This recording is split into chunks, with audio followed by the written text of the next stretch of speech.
NFL by Red Roof-Ins. Call Red Roof-Ins to see how much you can save. And by Digital Equipment Corporation. Digital, whatever it takes. We're in Foxborough getting ready for the Jaguars and the Patriots in the AFC Championship. Right now, let's get the latest NFL news and notes from Will McDonough. Will. Great, thanks very much. Here are some of the moves you might see in the next couple of weeks in the National Football League. First, I think in Atlanta, Dan Reeves could become the new head coach of the Atlanta Falcons. They've talked once, they will talk again this week. In Kansas City, I think you're going to see Kyle Peterson be offered a new contract to stay there as the general manager. Marty Schottenheimer have his contract extended as the head coach. I think now with the St. Louis Rams, Pete Carroll, the defensive coordinator of the San Francisco 49ers, becomes the #1 candidate for that job. And there are some assistant coaches working these games today who are potential head coaches in this league. Kevin Gilbride of the Jacksonville Jaguars here, and Vic Fangio with the Carolina Panthers. I think a 1-2 on the list for the San Diego Chargers opening. Bill Belichick from the Patriots staff will be high on the list of the Oakland Raiders. And finally, this past week, I took a poll of all 30 owners in the National Football League, asked them how they would vote for instant replay in March. The vote come out 22-8. You need 23 votes to bring replay back, and after today and some of the calls, you might see that happen. Back to you, Ahmad. All right, thanks, Will. There are plenty of reasons for the success of the Jacksonville Jaguars, winners of 7 straight, including 2 playoff upsets. 2 of those reasons are quarterback Mark Brunell and running back Natron Means. Stadium in Orchard Park, New York. The Buffalo Bills, who have won 9 straight playoff games on this field, take on the upstart Jacksonville Jaguars. The Jaguars been talking a lot of noise. Act like they've been in the league for about 10, 12 years. Just as quick as they got in, as quick as they got to get out. Teams aren't really giving us the respect, but we have guys that are going out each week and making the plays. You know, teams can sit there and disrespect us as long as they want, but I feel, you know, as long as we continue to play the way that we have, that we can continue to win games. Plays hard as you can. Let Big confident the best team will win. That'll be us. No one expects us to win. You know, a lot of people are saying we've got nothing to lose. Well, we've got a football game to lose, and we're not satisfied with just being in it. Okay, we're in it now. Let's go win some games. I think I can. I think I can. I noticed when I walked in here that there's a suggested reading list down on the wall down there, and your favorite book was The Little Engine That Could, because it's so inspirational. The thing, I mean, everybody keeps asking me about that, and the thing was, that was a book that just stuck out in my mind, and I mean, I think it has a great storyline, because it's almost as if, you know, you can compare the 2 stories. You know, I've been up, down, you know, but I kept on trying, and things have fortunately worked out well for me. You guys put on a whale of a show in Denver. Now, was he running or was he running? Oh, yeah. Mark's always running, you know, and that's definitely a big plus for us. It's the biggest play of the game at this point. Trying to keep the ball away from Elway. Brunell. Pump action, cuts across the 50, breaks a tackle at the 45, he's at the 40. Still on his feet to the sidelines at the 40, another block. No, Mark Brunell with a masterful run. I moved around a little bit, broke a couple tackles, and what was tough about it was the air up there. It was so hard to breathe. After I got done with that, they called a timeout, and I was so excited. I couldn't believe it. I finally got a break. Hey, listen, you keep believing, you keep fighting your butts off, and find a way to win. And we are in the AFC Championship. As you get closer to the Super Bowl, can you almost taste it? I don't know what it tastes like. I've never been even close, so I don't know. Natron, you have. Oh, yeah, you know, I mean, you can definitely taste it. I mean, it's something that you dream about your whole life, and to realize you're just 1 game away. I mean, it just, I mean, your mouth starts to water. You know, you want to go out there and play hard, and you have to lay it on the line for 60 minutes. We're for real. Time to prove it. Time to prove it. My impressions after talking to these 2 guys is they are a very confident team down there, and I think a lot of that has to do with Natron Means, Chris. Well, he knows, as we know, what it feels like to lose the Super Bowl, and so he wants to get back and have another chance. But he got a wake-up call after he was cut in San Diego, put on the bench in Jacksonville. All of a sudden now he's come out there ready to play, as Mike Dickey likes to call it. He got an attitude adjustment. He certainly did. When we return, the poignant story of the Patriots' fine young receiver Terry Glenn. His visit with Greg Gumbel is coming up right after these messages. It's lunchtime, and what are we having with our burger today? Wow, you get a big 28 grams of fat with this one. And this one serves up an amazing 39 grams. Hey, tell it like it is. A great sandwich doesn't have to have all that fat. At Subway, 7 of our 6-inch subs have 6 grams of fat or less and taste fresh and delicious.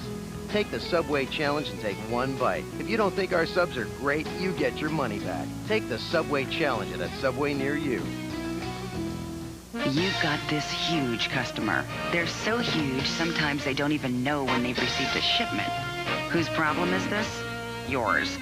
That's why you ship UPS, because only UPS captures signatures electronically. Then you can use UPS online tracking software to see your customer's actual signature. So when they say, "We never got it," you can say not only did you get it, but you don't dot your I's. UPS Online. Are you connected yet? When Sam was hurting, he'd take Tylenol. But hours later, he'd have to take more. Then he discovered Aleve. He could take just 2 all day. Tylenol is taking up to 8. Aleve works up to 12 hours. Aleve, all day strong, all day long. We're asking travelers to compare Red Roof Inn's rates by calling 1-800-THE-ROOF. They're about $9 less than what I usually spend. $7 is $7. You bet it is. Call 1-800-THE-ROOF for rooms just as nice as other hotels, but for a lot less. This January 17th, Slot wants to go in. Eddie Murphy is working Metro. Can I have a dozen donuts, please? Strategies in hostage situations. I'm a negotiator. I have no gun, see? Give me my car, man. You want a hard top or convertible? Eddie Murphy. This is it. This is your ride. Oh, come on now. Who am I, Red Fox? Metro, rated R. Starts Friday, January 17th. It was a record-setting season for Patriots rookie wide receiver Terry Glenn. 90 receptions, over 1,100 yards for the former Ohio State star. There is no doubt that Terry Glenn is a bona fide NFL star, but to consider where he is now, it's worth knowing where he came from. There's no escaping the harsh realities of his upbringing in Columbus, Ohio. When I was young, when I was living with some of my other family members, me and my cousin used to go to a house date in Vendor Cove out there, and I used to go just to try to watch the game. You know, I don't have my coat, but I'll sit way up top and set it down and, you know, watch the game. I used to watch a lot of the players play, and I would dream one day of being out there playing. And slowly but surely, I ended up out there, and it was a dream come true. If you're dreaming about playing football, how can you concentrate on your job? I don't think I was there for the job. I was there as a fan. At age 13, his life would change forever. I was over at my cousin's house, and we was sitting there just watching TV. It was kind of like a lonesome period in the house.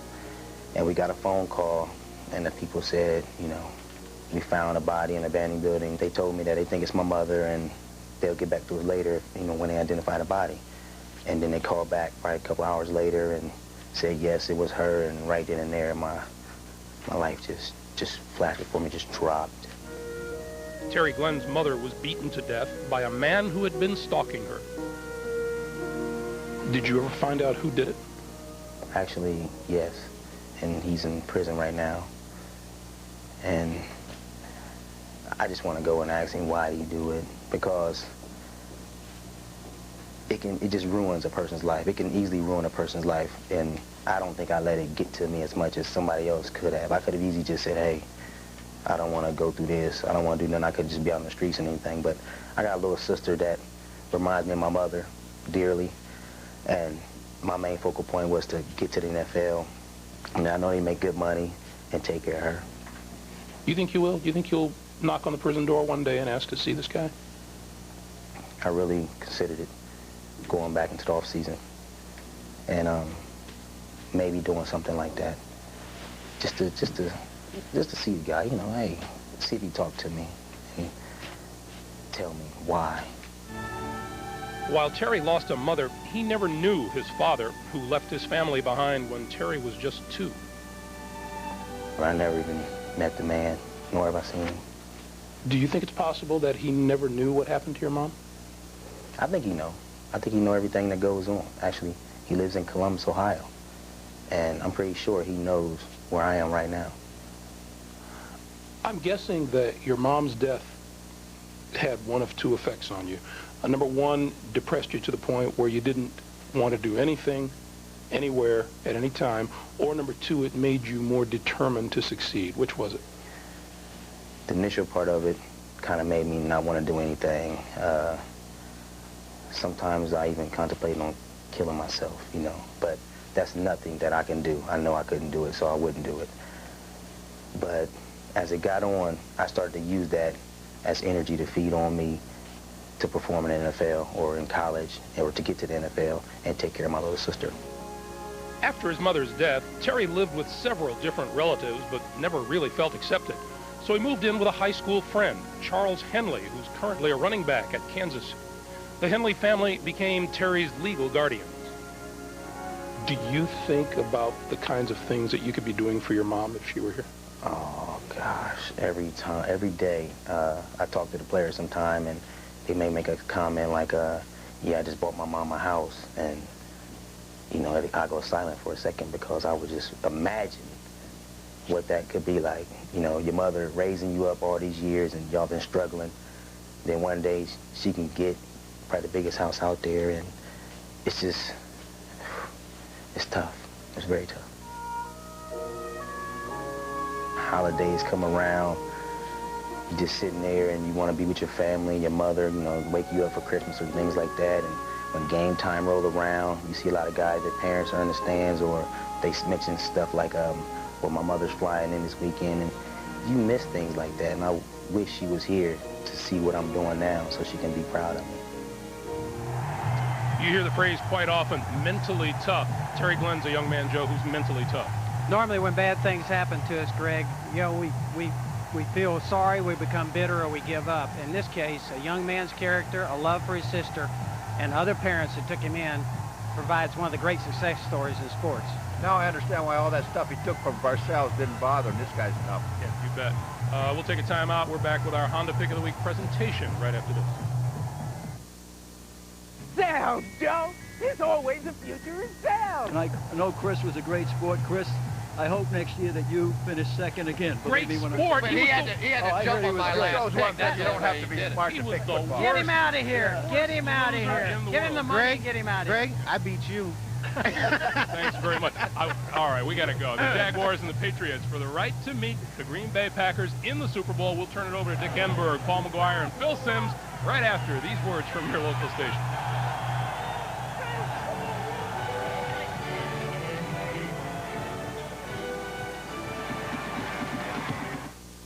A madman attacks a female cop.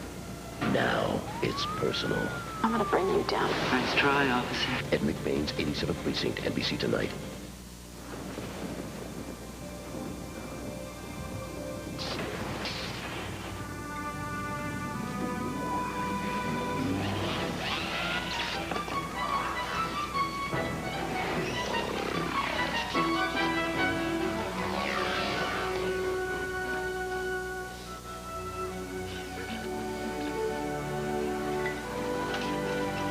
The electric car is here. Dig the hole, dig the hole, dig the hole. Catch the tail, catch the tail, catch the tail. Like the light, like the light, like the light. Take a lesson from the dog. Focus on the simple things and you'll be happy. Find a fare, find a fare, find a fare. Southwest Airlines low fares from $29 will give you the freedom to go, see, and do things more often. Just purchase your round-trip tickets by January 23rd and at least a day in advance. Find a phone, find a phone. What if buying other stuff was like buying a car? Yeah, I saw your ad for the $10 trim. Ah, that was last week. Today's special is the man about town. $100. What do you think? I don't know. All right then, the presidential candidate. Oh, that is a beauty. What's 100 beans between friends? But at General Motors, the car you want is the car you get. Every time. If you really want to turn heads, try the troubled youth. Now, shopping for a car doesn't have to be like shopping for a car. On this weekend's Access Hollywood, access the hottest and coolest. 4 years ago, Bill Parcells took over the reins of an NFL worst 2-14 Patriots team. His challenge to rebuild a franchise in the image of his Super Bowl giants. His 4-year construction nears completion. The foundation for winning in place. The mortar, the special ingredients, the high demand, the dedication, all designed meticulously by the Patriots architect. In his 30th year of coaching, can Bill Parcells again produce a Super Bowl team? He's a mere victory away. 4 years ago, Parcells selected Drew Bledsoe with the #1 pick in the draft, ordained him the man to lead this team to greatness. Imagine the burden to answer such lofty expectations. What must it take to meet the pressures that go along with success? To be baptized under a microscope in a sports-crazed yet champion-starved New England. Today, for Bledsoe, a rare chance to prove he can. 4 years ago, this Boston College field goal beat #1 ranked Notre Dame. A true benchmark in the coaching career of Tom Coughlin, a proclaimed disciplinarian. His pro mentor, Bill Parcells. Coughlin summoned to bring similar success to the expansion Jaguars, but no one could have imagined it happening so quickly. Last week, the second-year Jaguars upset the top-ranked team in the AFC. Now he must defeat the man who instilled in him the lessons of hard work and how to win. 4 years ago, Mark Brunell was drafted 117 places after Bledsoe. Today, he champions a season as the NFL's most prolific passer and rushing quarterback. How much would it mean for him to prove to those who doubted his talent wrong? Together, today in Foxborough, 4 men, a 4-year journey, 4 quarters from the Super Bowl.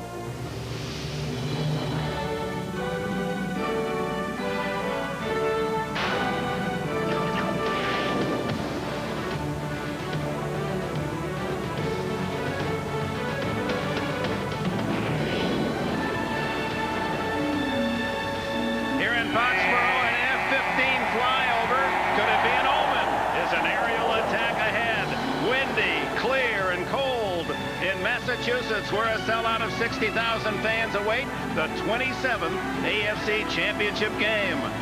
Jacksonville's Jaguars are here against the favored New England Patriots. 2 young teams featuring budding young stars, men in their middle 20s with a chance to play in a Super Bowl before their time. Men with so little experience, but with such extraordinary talent.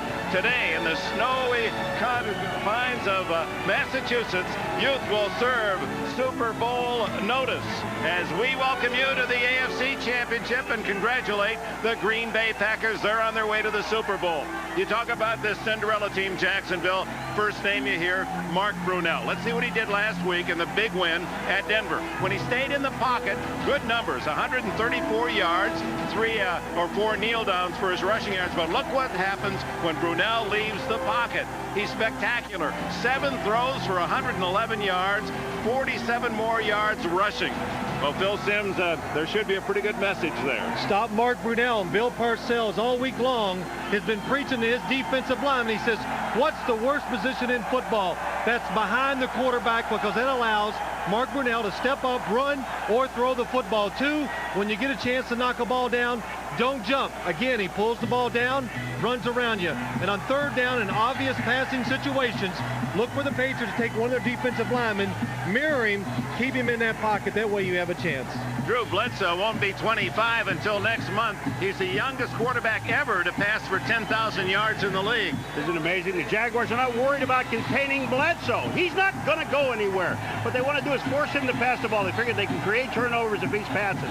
How do you put Bledsoe in a passing situation? You stop the running game. Curtis Martin, last week, this guy ran for 166 yards and 3 touchdowns. You have to stop the rush. Well, the Patriots are favored. Can Jacksonville inspire another upset win on the road? We're just moments away from the kickoff. We got to start fast this week. Do it right now. Right from the kick-off. 60 minutes. Giants on 3. 1, 2, 3. Yeah. All out. Hey, all out.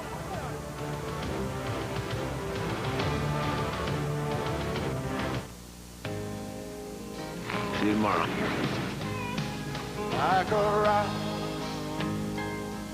I was strong as I could be. Like a rock, Nothing ever got to me.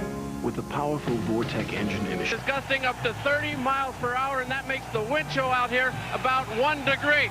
Now, the wind did play havoc with the kickers in the pregame warm-up, and it's going to bother the punters today. Also, Drew Bledsoe was out here early trying to figure it out. He finally said he's not going to worry about it, otherwise it is going to screw up his concentration. One other thing about the field conditions here. A couple of weeks ago, they resodded the entire field for the playoffs. They didn't have enough sod, so the impression is created over here for Jerry Markbright and his crew that there are 2 sidelines, and that could come into play. For more on the Jaguars, let's send it over to Randy Cross. Well, thanks, Jim. Tom Coughlin gave his team 3 keys. Offensively, get Natron Means going with the running game. Defensively, pressure Drew Bledsoe, get him throwing those fall-away jumpers. Third, be the most physical team on the field because they weren't in the first game this year. Back up to you, Dick. All right, Randy, there's the 50-year-old head coach at Jacksonville. Tom Coughlin built the team from the very first man. He was the first, worked out of a trailer near the stadium. He has selected the personnel. He has selected the coaches. And in 2 years, here they are, a game away from the Super Bowl. Adam Vinatieri will kick it to 22 Bucky Brooks or 42 Ricky Bell. The wind at the back of the Patriots in this first quarter. And as Jim indicated, it's significant in the warm-ups.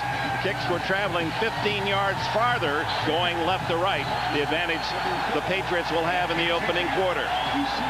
It will become cooler, of course, as the sun sets, but perhaps the wind will decrease as well.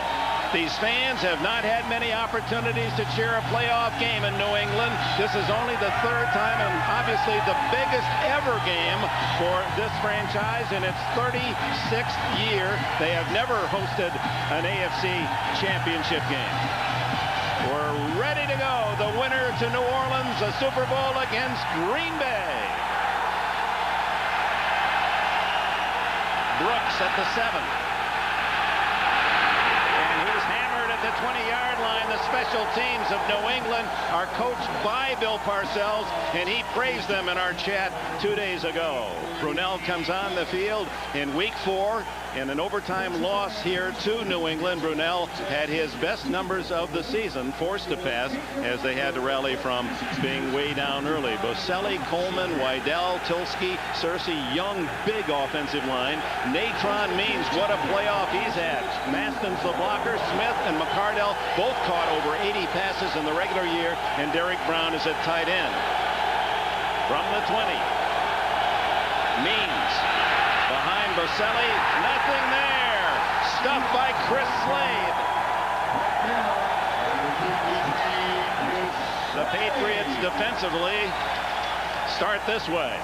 Front 4 bigger than the front 4 that started the year. Collins, Wheeler, Sangapulatelli. Willie McGinnis leads the team with 9.5 sacks. Slade loves to rush the passer from his backer position. Johnson, a budding star at backer. Collins, the other. Law and Smith at the corners. Malloy, a rookie from Washington. And Willie Clay, who led the team in interceptions with 4 at safety. Brunell trying to change his play. And that'll cost Jacksonville 5. Several linemen moved, including Rich Tilsky, the right guard. Jerry Markbright, the referee. You make those offensive linemen stay in their stances too long. They get too antsy, nervous.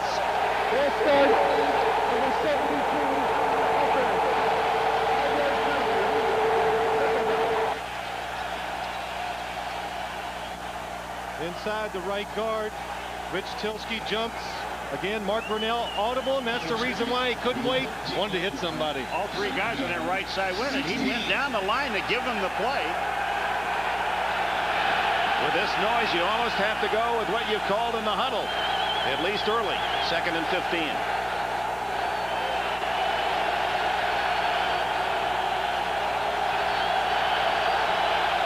Former University of Washington quarterback hit from behind, incomplete. On a blitz, Jerome Henderson, a nickel back. They sent him free. Jerome Henderson, number 26, follows the receiver across. Nobody picks him up. With his speed, he gets to the quarterback on time to make the hit. And this is the backside. Remember, you're looking at the left-handed quarterback in this game. He comes from the backside where he has no one back there to protect him.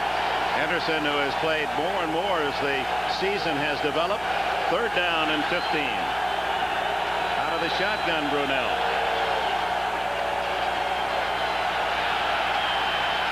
Got some room to run. Chased by Slade, and Slade gets him at the 20. Jacksonville has to punt. You know, the one thing about this, Phil, you talk about the offense of Jacksonville, you always hear about Brunell. This guy here, you got to do Brunell. But in order for this team to win, Natron Means has to have a big game. Well, it helps the situations, Paul, but I believe that you got to stop Mark Brunell from making those runs, pulling up and making a good throw down the field. Kicking into the wind, Barker, and he's tackled back at the 4-yard line. Brian Barker, Larry Wiggum, one of the stars on the New England special teams, in on the punter. The first thing that happens is the ball is centered too high. Now Barker, what he has to do is step up, not out. If you step up, that's where your protection is. Watch where he steps. Barker will go to his right, out where the defender's coming. If he just steps up and kicks the ball, he's got to play. Like a quarterback, step up into the pocket. They got the guy on the outside block. If he stepped up, he could have made the kick, Paul. You're absolutely right. A huge early break for the New England Patriots. They take over at the Jacksonville 4. High snap of center.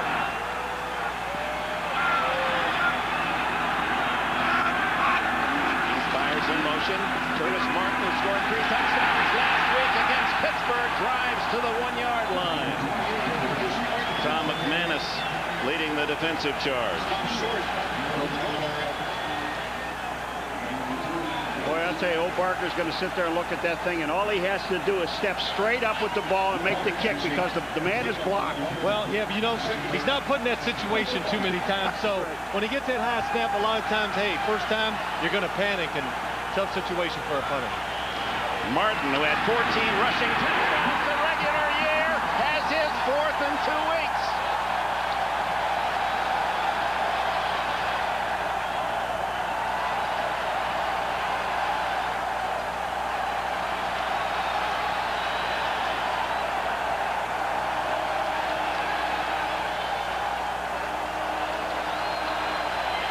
Curtis Martin, University of Pittsburgh, a 3rd-round pick, rushed for 1,400, almost 1,500 last year, another 1,100 this.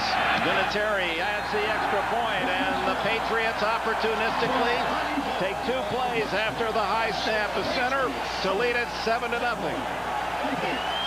2 running plays by the New England Patriots.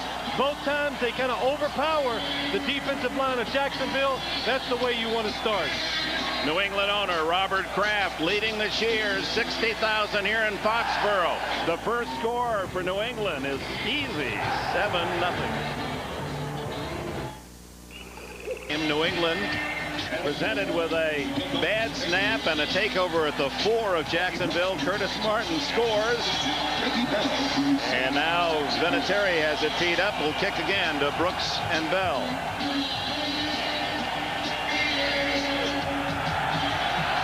With the win. Brooks at the 3. Outside 20. And to the 31-yard line goes the former Buffalo Bill. Ray Lucas makes the tackle. Rich Griffith is the snapper for Jacksonville. Yeah, but you see Brian Barker. Now watch what he does. Look up in front of him. You know, you have an up back, and what the backs are doing is they're putting people to the outside. They keep them out there. If Barker steps up, he can get the kickoff with no problem at all. Just like a quarterback, the snapper, high throws are almost always trouble. Low ones, at least you have a chance to catch it and do something with it. Well, Mark Brunell, just as the Jaguars have started every game of the playoffs, they fall behind early. They did at Buffalo, they did at Denver. Brunell guns it to Jimmy Smith near a first down at the 40-yard line. Otis Smith, not related, covering.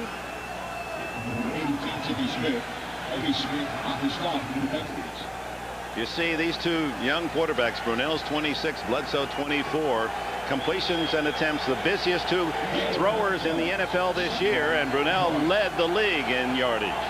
Well, they were both busy, but they were both good, and I think that's the reason why they're in the championship. Given the opportunities with the ball, they know what to do with it and don't make a lot of mistakes. Second and short. Maston and Means behind Brunell. Natron earns a couple of yards, but a flag thrown in the pile. We'll see if it counts. It's a first down unless.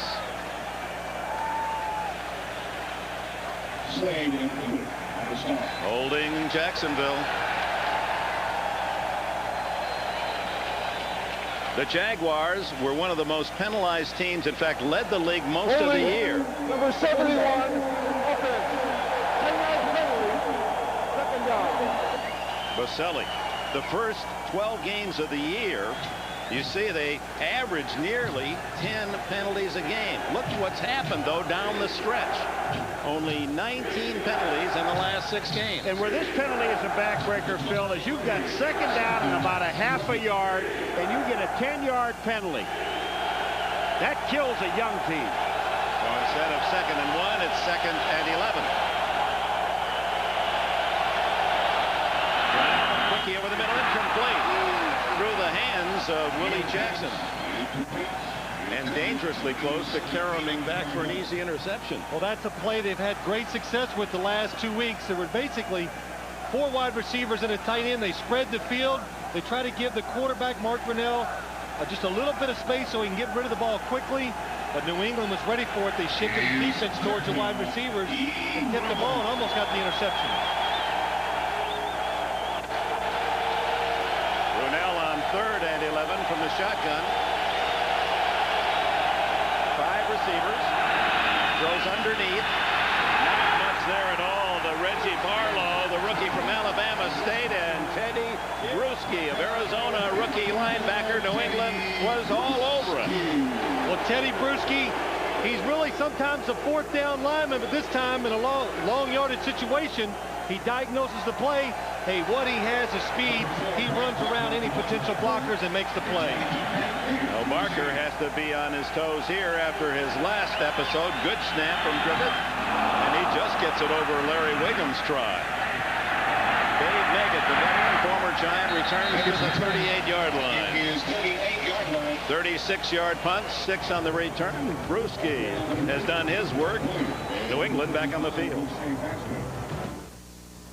So I pull into this gas station near you, Butthole 97, Battle in the Bayou. By Lotus, work the web with Lotus Domino. By the car that makes waves, the new Eclipse from Mitsubishi, built for living. And by American Express, wherever you are, whatever you're doing, American Express helps you do more. The one thing they tell you at training camp, always pay attention, Brian Barker. Watch Wiggum come in, boink. You got to look all around you, man. He gets upset by this because he gets his uniform dirty. You know, those punters have to hit the ground. I don't like that. Bill Parcells trying to do something that no coach in NFL history has done. Win a Super Bowl with 2 different teams. From the 39. Bledsoe's first pass, fumbled by Byers, and he pulls it in at the 43-yard line. Kevin Hardy, the rookie from Illinois linebacker, makes the stop. Let's introduce the offense for New England. Armstrong to another Pro Bowl with veteran Roberts, former Giant, Woolabaugh, Rucci, and Lane. It's a lot of stars, a lot of Pro Bowlers on offense. Bledsoe goes to Honolulu as his running back. Martin does. Byers from Miami midseason. Jefferson and the brilliant rookie Terry Glenn from Ohio State. Ben Coates, another Pro Bowl year, the tight end. On second down, the toss to Martin.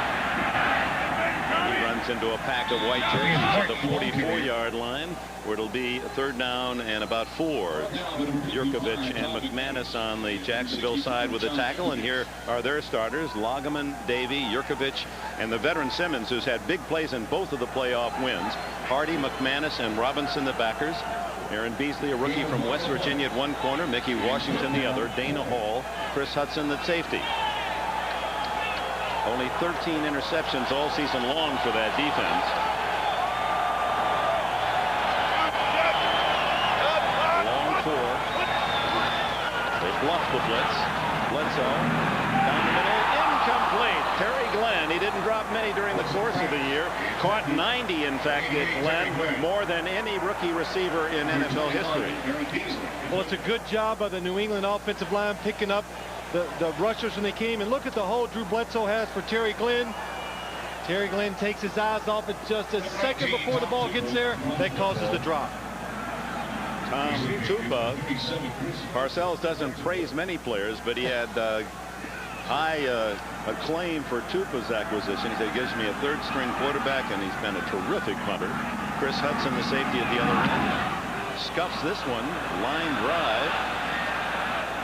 Boy, Hudson waited long enough, didn't he? And he pays the price. Tackled back at the 10-yard line. 9 minutes, 8 seconds left in the opening quarter in New England. I feel very... We are going to the Super Bowl. You better believe it, baby. Yeah! Looking to the north, the setting sun in the downtown Boston. We go online to NBC.com/sports. Hear from some of the NFL's top coaches regarding the playoffs. Get inside the NFL. Go online, NBC.com/sports. Current weather in Foxborough, 25 degrees with a 21-mile-an-hour wind. The wind chill 6 degrees. 7-0 New England from the 14, Brunell's third possession. Got room outside. Feigns the throw and scrambles out to the 24-yard line. A 10-yard run right at the sticks. Chris Slade made sure he did not get more. Phil, does he freeze Chris Slade with this pump? Well, he freezes everybody. Watch the defensive line. They get too far down inside. And Mark Brunell gets outside very easily because of that. You got to stay in your lanes. And hey, is he going to throw? Is he going to run? Hey, you're a defensive player. You don't know. You got to wait for him to make his decision. Right. First down to the 24. That's 2 scrambles by Brunell for 15 yards. Really the only positive yards the Jaguars have at the moment. Means cuts back.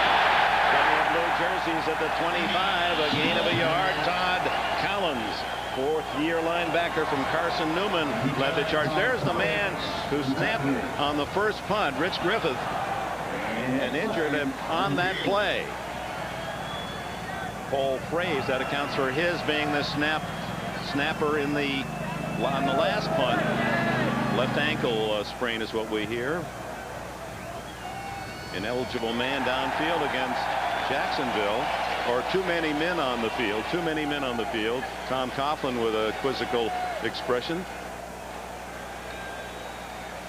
That's the kind of penalty a disciplined coach hates to see. Well, you're making some mental errors in the beginning of the ball game. You can tolerate a whole lot of things, physically getting beat, Phil, but you cannot tolerate mental errors. Illegal substitution foul. Number 73, Crawford. Failed to report. Was the end man on the line of scrimmage. Penalty is declined. Second down. So you have to report when you're an eligible receiver, and Brian DeMarco did not. He was uncovered. That's right. 50s, 60s, and numbers in the 70s are the ones that have to report. But they decline it. New England, 2nd and 9. Means gaining only a yard on that carry. Brunell comes out shotgun. McCardell in motion. Good protection. Wide open is Pete Mitchell, and the tight end who played at Boston College has a first down. 12 on the play.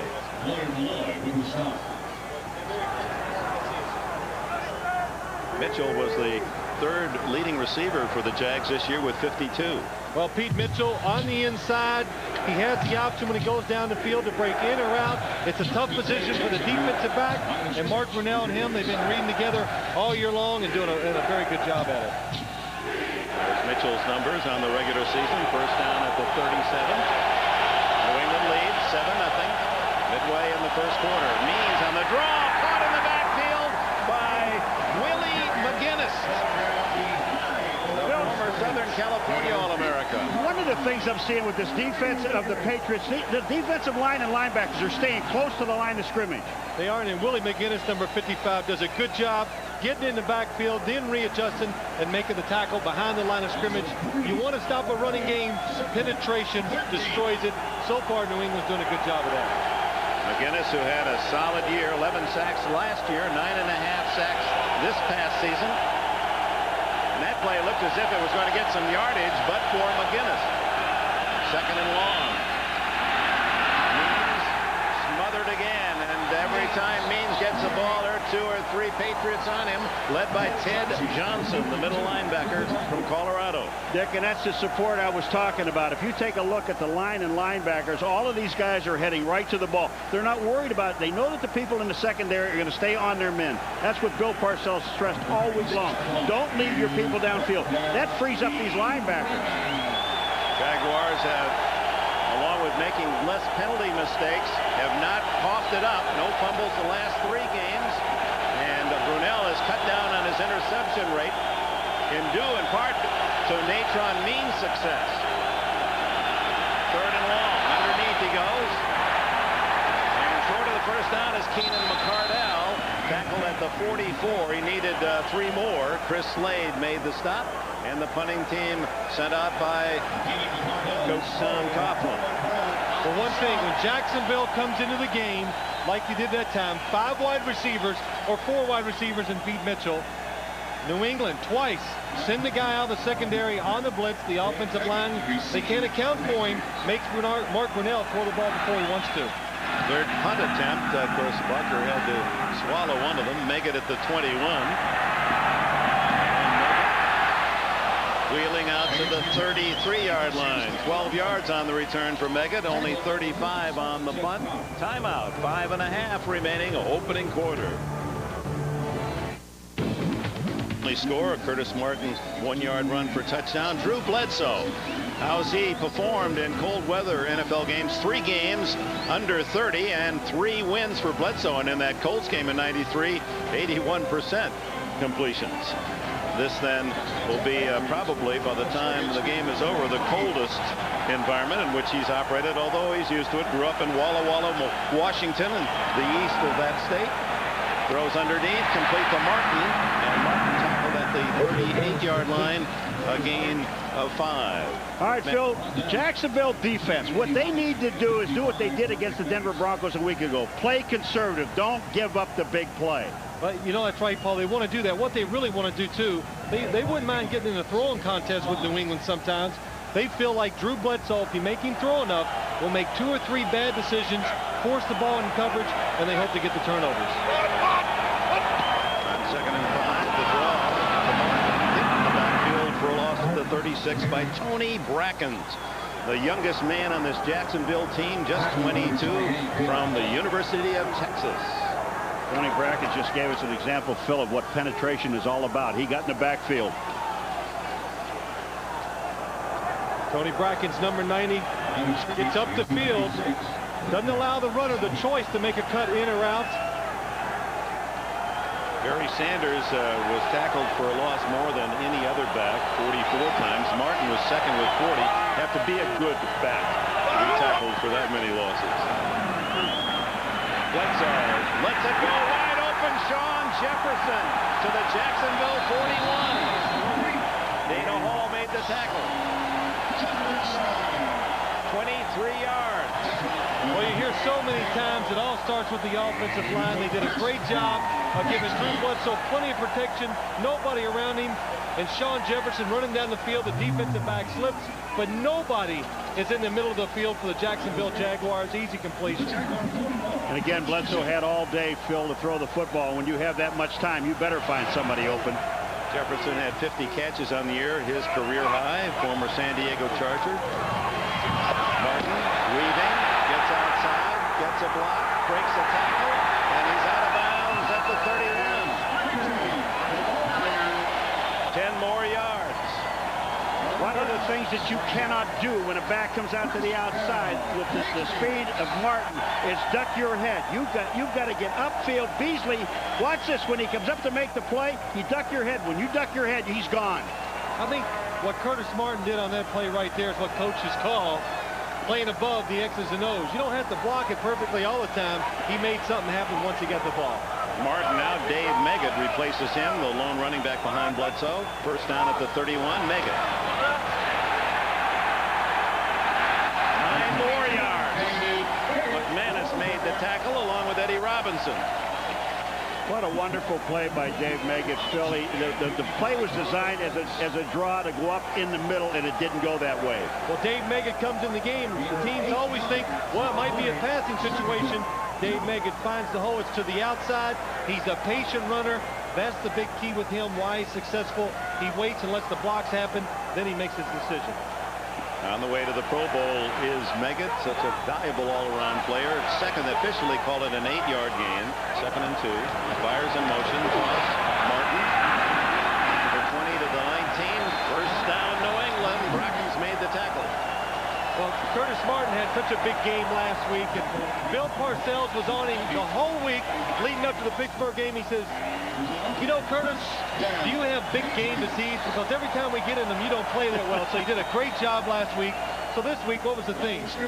Hey, Martin, do you have very big game disease?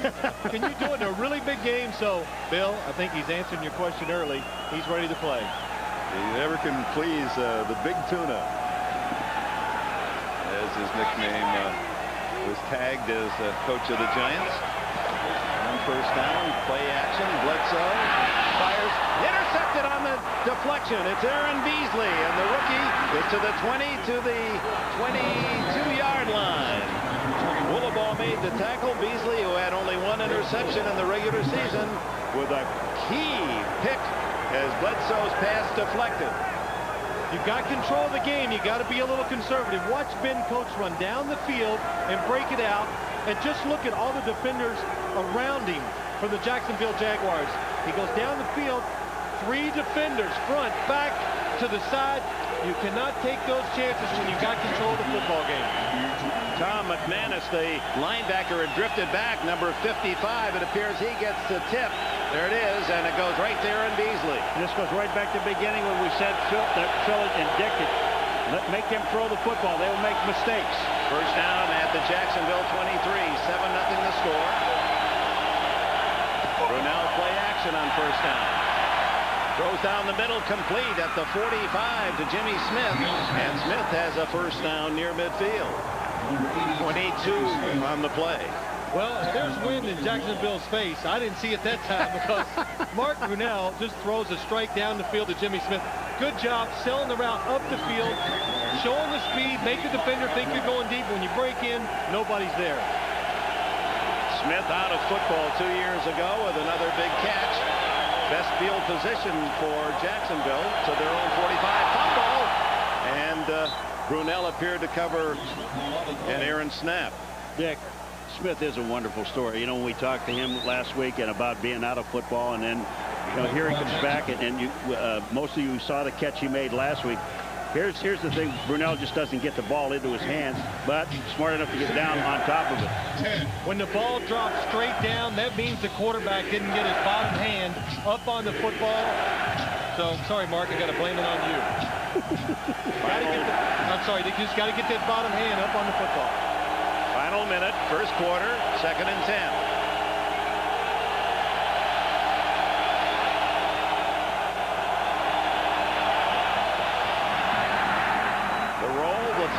Tight end Derek Brown, the former Giant, goes his way to a first down at the New England 44.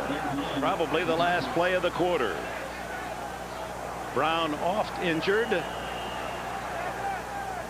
Mark Brunell throwing a little pressure in his face. Willie McGinnis coming at him, but does a good job. He's really an excellent thrower of the football on the run. Lawyer Malloy rodeos him down, and close enough for a measurement. First down. First down, Jacksonville. At the Patriots 45. Mark Brunell enjoys golf, and he said, hey, that might hurt. Whoever's coming in behind, that'd be a tough lie. And that'll be the final seconds of this opening quarter. 7-0 New England. You're watching the AFC Championship on NBC. Basketball coach of Bill Parcells. Parcells says he's borrowed so much from this man who kicked him off the team for 3 days, taught him a lesson when Parcells took a technical in a game. And to show you how the whole legacy builds, Corcoran was coached in high school by Vince Lombardi. Yeah, it's something. It's great to see Bill Parcells around Mickey Corcoran, because it's really the only guy on this earth who can kind of humble Bill Parcells. He does a good job. It's still got that coach-player relationship, and it's wonderful to see after all these years. Second quarter open, 7-0 New England. Jacksonville in Patriots territory for the first time, and Natron Means having trouble buying any gain at all. The entire inner defense of the Patriots there to smother his attempt. The Jacksonville Jaguars, final 6 games of the year. Look at how their rushing yards improved, and that, of course, was the emergence of Natron Means, injured earlier in the year. James Stewart, the leading rusher for Jacksonville. Means takes over, and he's been most difficult for the opposing defenses in the playoffs. Brunell throws low this time, incomplete, intended for tight end Pete Mitchell. Well, Dick and Paul, when you rush the football well in the National Football League, you don't have to take chances. You're always in control. And look at Jacksonville. That's the reason why their turnovers went down and penalties went down. You're in situations you can control, not the other team, and it makes it a lot easier to play football and winning football when you're running the football well. Only 2 interceptions by Brunell the last 6 games. It's 3rd and 8.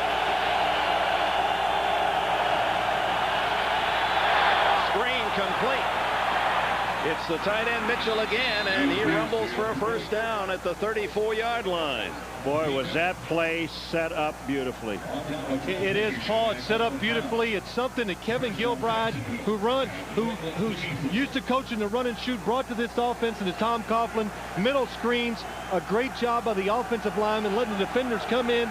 Timing is the most important thing on screen plays, and it worked well. There's Kevin Gilbride. He's considered one of the top picks to take over for Bobby Ross, head coach at San Diego. Been successful for a long time, Dick. He deserves a head coaching job in the National Football League.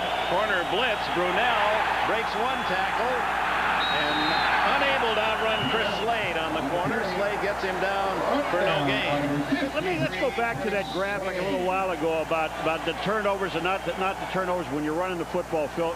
And it got the conversation in one of the meetings where even when you throw the ball as much as Brunell did, it's not necessarily a good thing. Well, that's right, because you're in situations that are tough, Paul, and you can just see Mark Brunell, what a factor he is. Even when you have the right defense called and get to the quarterback, he's tough, he's big, strong, hard to bring down sometimes. They mark it back at the 36, so that's a sack for Slade, a 2-yard loss.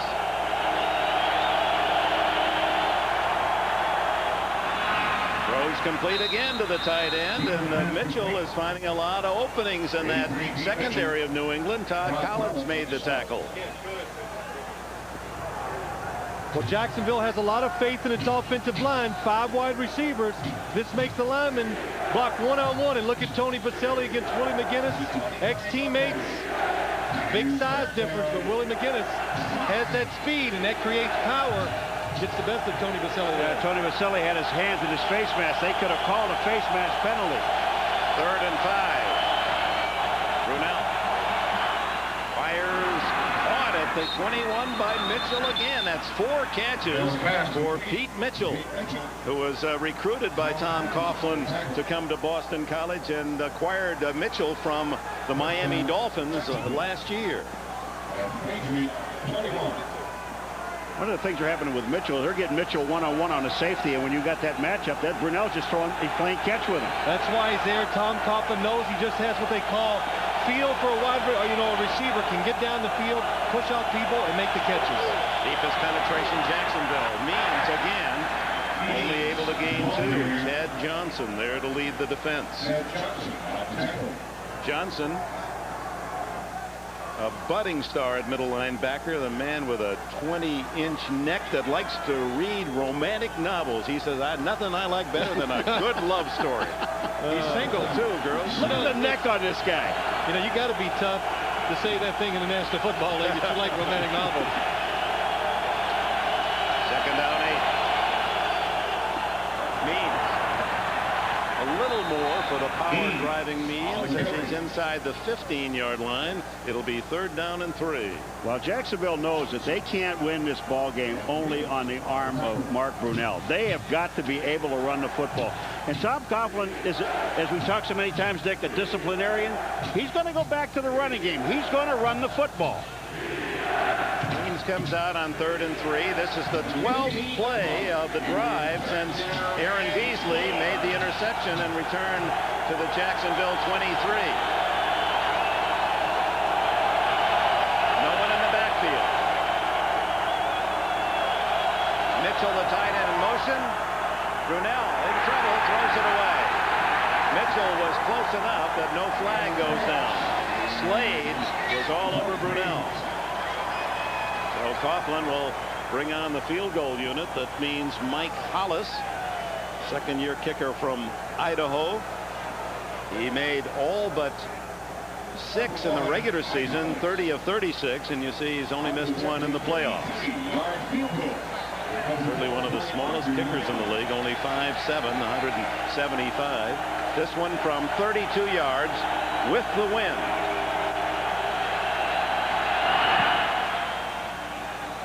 And he plays it through. Jacksonville on the board with 10 minutes, 33 seconds left in the opening half. Dr. Pepper is just what the doctor ordered. By United Airlines and its more than 50,000 employee owners. Come fly the friendly skies. And by Honda, vehicles designed to help simplify your life. And we welcome you back to Foxborough. The Jacksonville Jaguars go 62 yards, 13 plays to get the 3, 7-3 the score. Impressive how they did it. They showed a lot of patience. They ran the football, kept those third down situations makeable for a quarterback who can run well and throw, and if they continue to do that, they're going to be in it all the way. Hollis with the advantage of the wind. But this one is short, very short, all the way to the 20-yard line for Meggett. And Meggett out to the 35-yard line, tackled by Robert Massey. Well, next Saturday from the frozen east, we go out to the warm desert sun. NBC Sports brings you the Bob Hope Chrysler Classic. Join Bob as he hosts celebrities Leslie Nielsen, Greg Maddux, Joe Pesci, Richard Dreyfuss, our own Mike Ditka, and others in his traditional meeting in the desert. The Bob Hope Chrysler Classic coverage begins next Saturday, 3:30 Eastern, and Sunday the final round at 5 o'clock. I hope Mike Ditka is at least honest about his handicap. I think he's a 1 or a scratch. So, Mike, don't be going out there with that traveling 8. Martin hit the line of scrimmage and pushed back. Don Davey, former Wisconsin star, first to get to him. Davey, number 92, a brilliant guy, has his master's already in biomedical engineering. He's 4 consecutive years a GT academic All-America. That's never happened before. All 4 years. He all A student throughout high school and an A student in the University of Wisconsin. He's too smart to be playing this game. 2nd and 10. A pump and a long throw by Bledsoe. And it comes down short to Sean Jefferson. You could see the wind bat that one down. Randy Cross is with us. Thank you, Dick. You know, the reason that kick was so short and you saw it just could drop out of the air, there's no real wind direction down here on the field. It's more like wind shear. The ball will get up in the air and the wind knocks it straight down to the ground. Back to you, Dick. Didn't it just happen on that pass? I mean, Bledsoe looked like he put enough in it. Watch this ball just die.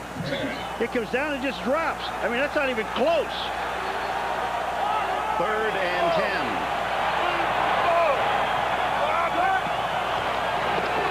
Good protection for Bledsoe. Comes this side, complete to Terry Glenn, but short of the first down at the 42-43. Beasley, the young corner, on the coverage, and the punting team on now for New England. You know, we're looking at Jacksonville, and we talked about it, Phil. Just be conservative. Just do, you know, don't get carried away. Don't go trying to blitz and do all these different things. Just be conservative defense, and that's what they're doing. That's right. And New England did the wrong thing. See, they jumped out and topped 7-0. See, Jacksonville gets confident once they get behind. They got to get behind before they feel like they're in the game. Tupa's first punt with a win. This one into that sheer-like force.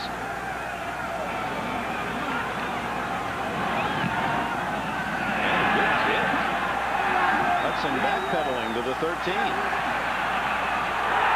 at the 19 with a fumble, and New England says they have it. They do.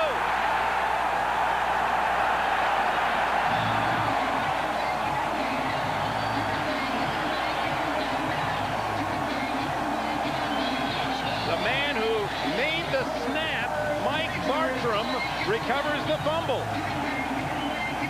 Well, one thing that happens on days where it's cold, the football, it gets hard, it's slippery, and it comes down the receiver's hands a lot easier. Excellent job by Marty Moore causing the fumble. There's Marty Moore coming in and just ripping it with his arm. He's the first and 10 Patriots at the Jacksonville. Tom Tupa, the punter, leading the cheers. 2 big breaks on the kicking game for New England. And Martin skipping through a big hole to the 10-yard line. A gain of nearly 10. So if you're just joining us for this AFC Championship, Bill Parcells saw Brian Barker unable to get a punt off, and on 4th down, New England took over at the Jacksonville 4, and this man Martin scored 2 plays later on a 1-yard run, and now the fumble on a punt. So special teams, and Bill Parcells did have that twinkle in his eye as he talked about how well they played all year. 2nd and 1. Fake to Martin. Throw incomplete. Because he almost threw that one away down at the feet of the receiver. He did. I mean, that's what you call a good throw, because there's nothing open. Don't create a bad situation for the team. It's 2nd and short, and that's the one thing you learn as a quarterback. The coach has given you that opportunity to take a shot, but don't make a bad play out of it. We can always pick it up on 3rd down with the run. And just because they gave you the hit sign 3-0 doesn't mean you have to chase a curveball outside. You can let that one go. That's right. 3 and 1, 3rd and 1. And Martin, is he short of the first down yardage? Kelvin Pritchett, the former Detroit Lion, and veteran Clyde Simmons with a penetration. There is no decision here. You kicked the field goal. They already stuffed you. You had 3rd and 1. You lose a half a yard on the play. There is absolutely no decision at all. That's you right. get that 7-point lead back. Rookie Adam Vinatieri from South Dakota State, the Jackrabbits in Brookings, South Dakota. Had their share of ice and snow up there. Vinatieri accustomed to kicking in cold weather. This one 29 yards as we have a power failure. A bank of lights have gone out. All the way around the stadium. Across from us. It got dark.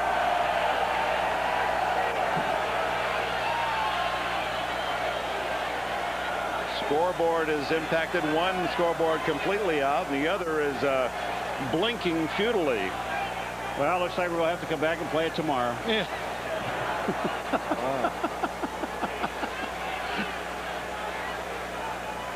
Well, let's go down to our electrical expert, Jim Gray. Well, I don't know about that, Dick, but I've just been told by security here at the stadium that the east transformer just went out, and they're on a backup generator right now.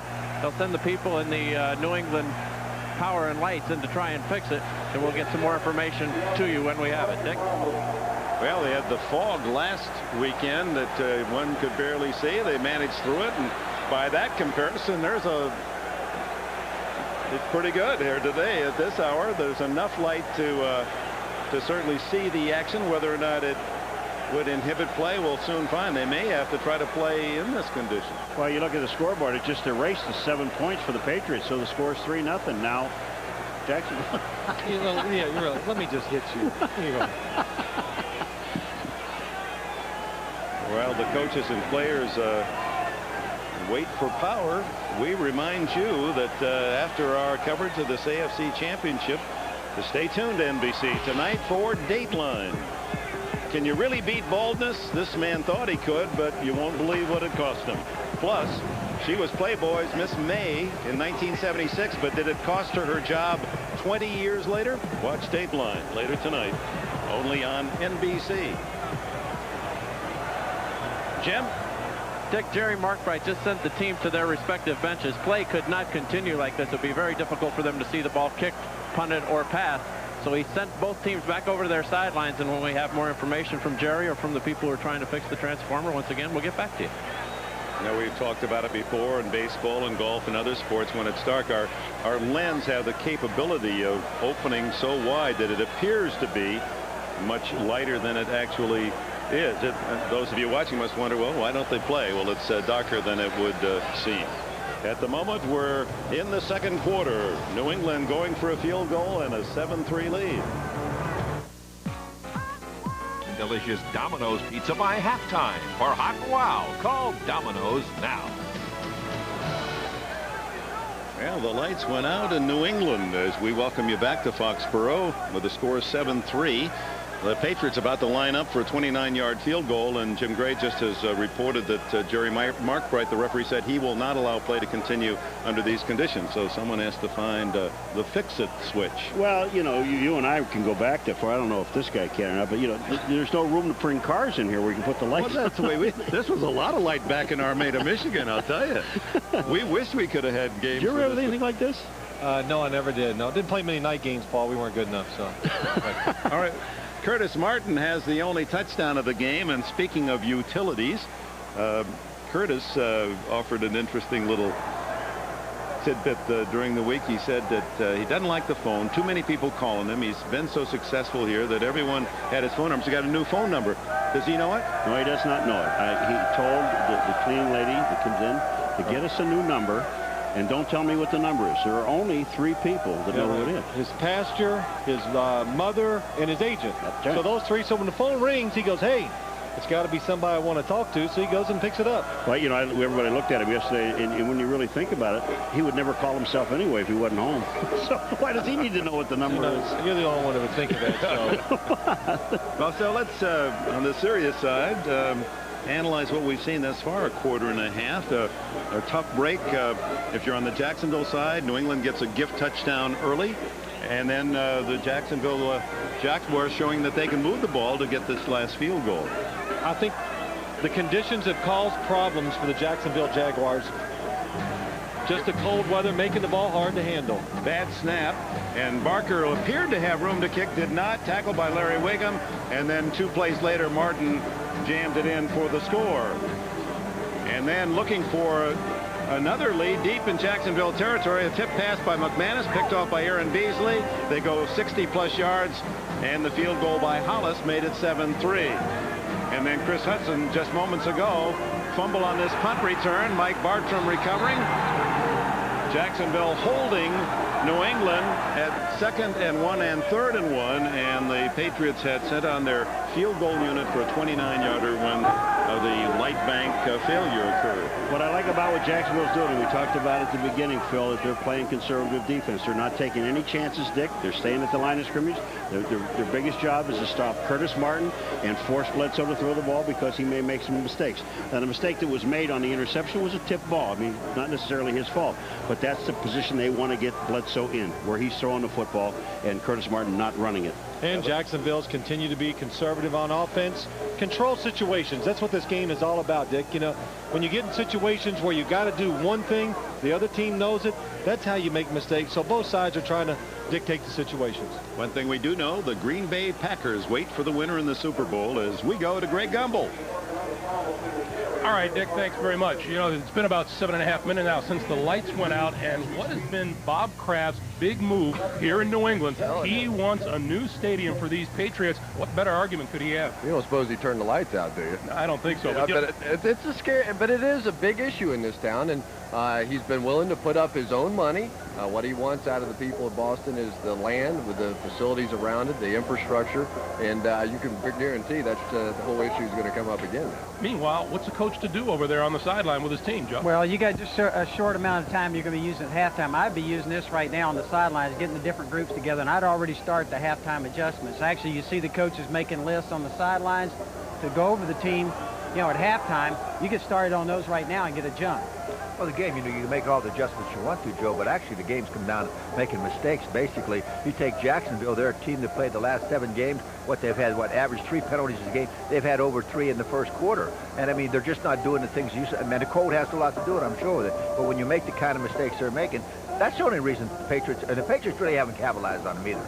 I think that this kind of a delay could have an effect on the players because it's not like halftime where you're in the locker room and you're getting warm. It's cold out there, and they're just standing around on the sideline. I mean, first your body goes, next thing you know, your mind goes. Yeah, you want the center to be taking some snaps. You want the quarterback to be taking some snaps. And, hey, these guys up and down the sideline, because Ahmad's right, the wind's whipping out there right now. You know, the one thing, though, that we talked about a little bit earlier was the fact that Natron Means would be so much a key to this football game. And so far, this New England Patriot defense has really done a tremendous job. They've made Jacksonville now play much the same way that they did earlier in the season, pretty much with just Mark Brunell throwing the football. They've taken Natron out of this game. As we sit here and contemplate how long this is going to take, interesting note from Will McDonough. Will McDonough says this has happened before in this stadium when BC and Alabama were playing here back in the days when Doug Flutie was quarterbacking Boston College, and the blackout lasted 45 minutes. That would be a problem in a game like this, just for the reasons that we're talking about. You talk about guys, you go out there and you warm up, you start the game, you warm up, your hamstrings are loose. These hamstrings, I tell you, I know mine would be awfully tight. What do you think? I might tighten up. Of course, I don't have hamstrings anymore. You know, this is just a little strange thing that's happening. The longer it goes, the more serious this could be for these teams on the sideline. Well, you never know. Ultimately, I mean, we were sort of kidding around earlier, but Mike was saying, well, what happens if all of a sudden they can't get the lights back on? What do? Come back tomorrow and play a doubleheader? I mean, it's a tough situation for the National Football League. I'm sure the phones are buzzing around pretty good there. All right, we're getting set for halftime whenever it comes around, but right now let's take it back over to Dick Enberg. Dick. Thank you, Greg. Word from the public address announcer was that it'll be 5 more minutes. They feel they've got the spot located, and they'll be able to rectify this condition. Let's go down to Jim Gray. All right, thank you very much, Dick. Well, out here on the field, NFL security as well as Jerry Markbright, they didn't want to continue the game because it's just much too dark. And as you said, the public address announcer just came over and said it'll be about 5 more minutes that they have located the problem in the transformer. Now, over here on the sidelines, particularly over with the Patriots, they started meeting in little groups. And just as Joe Gibbs had suggested, they would start meeting like it was halftime to try and discuss some things. Now, some of the players over here on Jacksonville and so forth are trying to stay loose and limber. And we get the word from Jerry Markbright right now that we're going to continue to play. So let's go back upstairs to you, Dick. All right, thank you, Jim. Randy Cross has a report. Well, thank you, Dick. Down here in the Jaguars sideline, a lot of keeping warm going on, a lot of stretching, a little bit of meeting, not an awful lot, mostly just looking at Polaroids. Special team player Ty Halleck's been on the exercise bike trying to keep his sore hamstring warm, but more than anything else, they're huddled and getting hot. Back up to you. One must wonder here, will the articulation between snapper, holder, and kicker, and if they're cold here, this doesn't help this very makeable 29-yard attempt by Vinatieri. I would call this definitely ice in a kicker. I mean, new meaning to that expression. The only problem is they iced their own kicker. Actually, it'll be spotted inside the 20, 29 yards officially. Good snap and a good hold, and the kick right down the middle. 3 for New England. They lead it 10-3, the midpoint of the second quarter.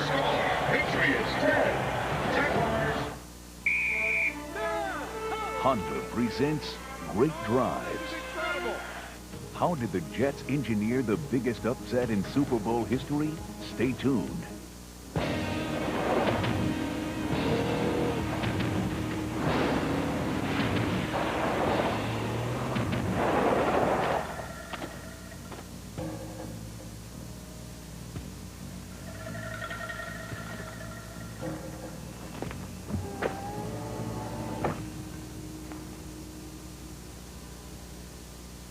Passport. Yes. Behind the leadership of Broadway Joe Namath, the sweet hands of George Sauer, and the power running of Matt Snell, the Jets marched 66 yards in 12 plays, building a lead they would never relinquish on their way to the greatest upset in Super Bowl history. Well, this concludes our tour of the Bud Light Brewery. Thank you very, very much. Hey, look, everybody. It's a new guy. Hey, new guy. Where? New guy? Hey, new guy. Name's Jim. Been here since September '93. This here's Fred. He took the tour in '92. For the great taste that won't fill you up and never lets you down. Welcome to paradise. New England with 2 breaks off the special teams, able to move the 4 yards for the touchdown after the fumble recovery. Chris Hudson's fumble on the punt return. They move 7 yards, are stopped and settled for the 29-yard field goal. So special teams, as Bill Parcells predicted, accounting for the 10 New England points. It was a 12-minute delay, and now Vinatieri to kick it off to Brooks and Bell. Into the wind. Oh, it looked like New England was offside. Into Brooks Bucks at the 9. Corralled at the 23-yard line. Terry Ray with a stop. His 23-yard line. Checking the current conditions, 25 degrees. Temperatures dropped a couple degrees. Actually, the wind chill about the same as the wind has died somewhat. Jacksonville's coldest games have all been in the 40s. And you can see that Cleveland game, the third game, they won 42 degrees, the coldest ever environment they played in their 2 years prior to today. But they've won most of those games.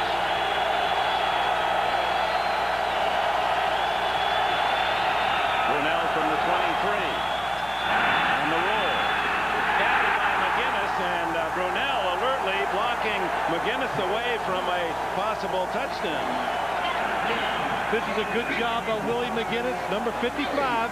What he does, he stays disciplined. He stays outside so the quarterback can't get around the corner where he can run and throw, have that option. Stays in Mark Brunell's face, and that's what Coach Parcells taught to him all week. Stay in front of the quarterback. McGinnis was a high school basketball star in Long Beach, California, and he's used those long arms very effectively as a pass rusher and deflector. Second and 10, Means trying to get outside, does a little shake, and out to the 27-yard line, and a flag down. Tackled by Otis Smith. Boy, he delivered. Otis Smith was a terrific pickup by New England. Veteran from Missouri and Metairie, Louisiana, would like to go home to New Orleans. Number 45, defense, 5-yard penalty. Second down. Too much of the mask, however, cost him 5 and a first down, or close to it. Number 45, Otis Smith. Now watch his right hand. It's up in the mask. It's got him by the mask, and he's pulling him down. I mean, you got a chance there for almost a 15-yard penalty, because what they do is they determine if the head is turned, Phil, you snap the head, that'll be a 15-yard penalty. But that arm pulled him to the ground. Second and 1.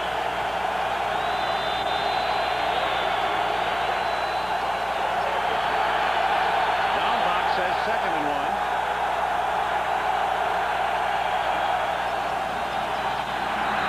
It should be third and 1.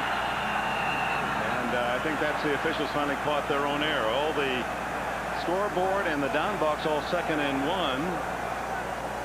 First play was the incomplete pass. Remember that was batted down by Willie McGinnis, and then Means run on second down with the penalty, so it would be third and 1. But just remember something, just because there's a face mask penalty in now on 5 yards, a 5-yard face mask penalty, it is not an automatic first down. Jerry Mark Bright calling over to Tom Coughlin. There's no call on the play. The down is correct. It's second down and 1.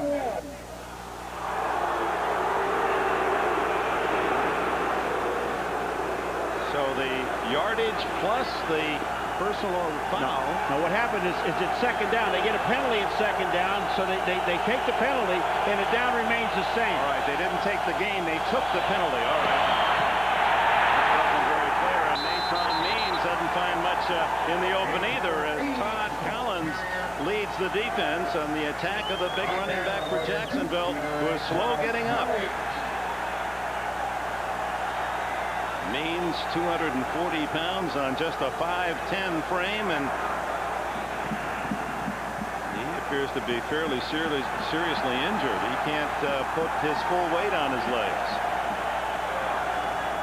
Man who led the Chargers to the Super Bowl a couple of years ago with a 1,300-yard season, and then cut by San Diego this year. Well, it's his right leg they're looking at while he's laying on the ground. And it looks like Collins, the linebacker, lands on the back of his ankle or his foot. Watch his right leg. Coming in right from the right-hand side. Here he comes. As he goes down.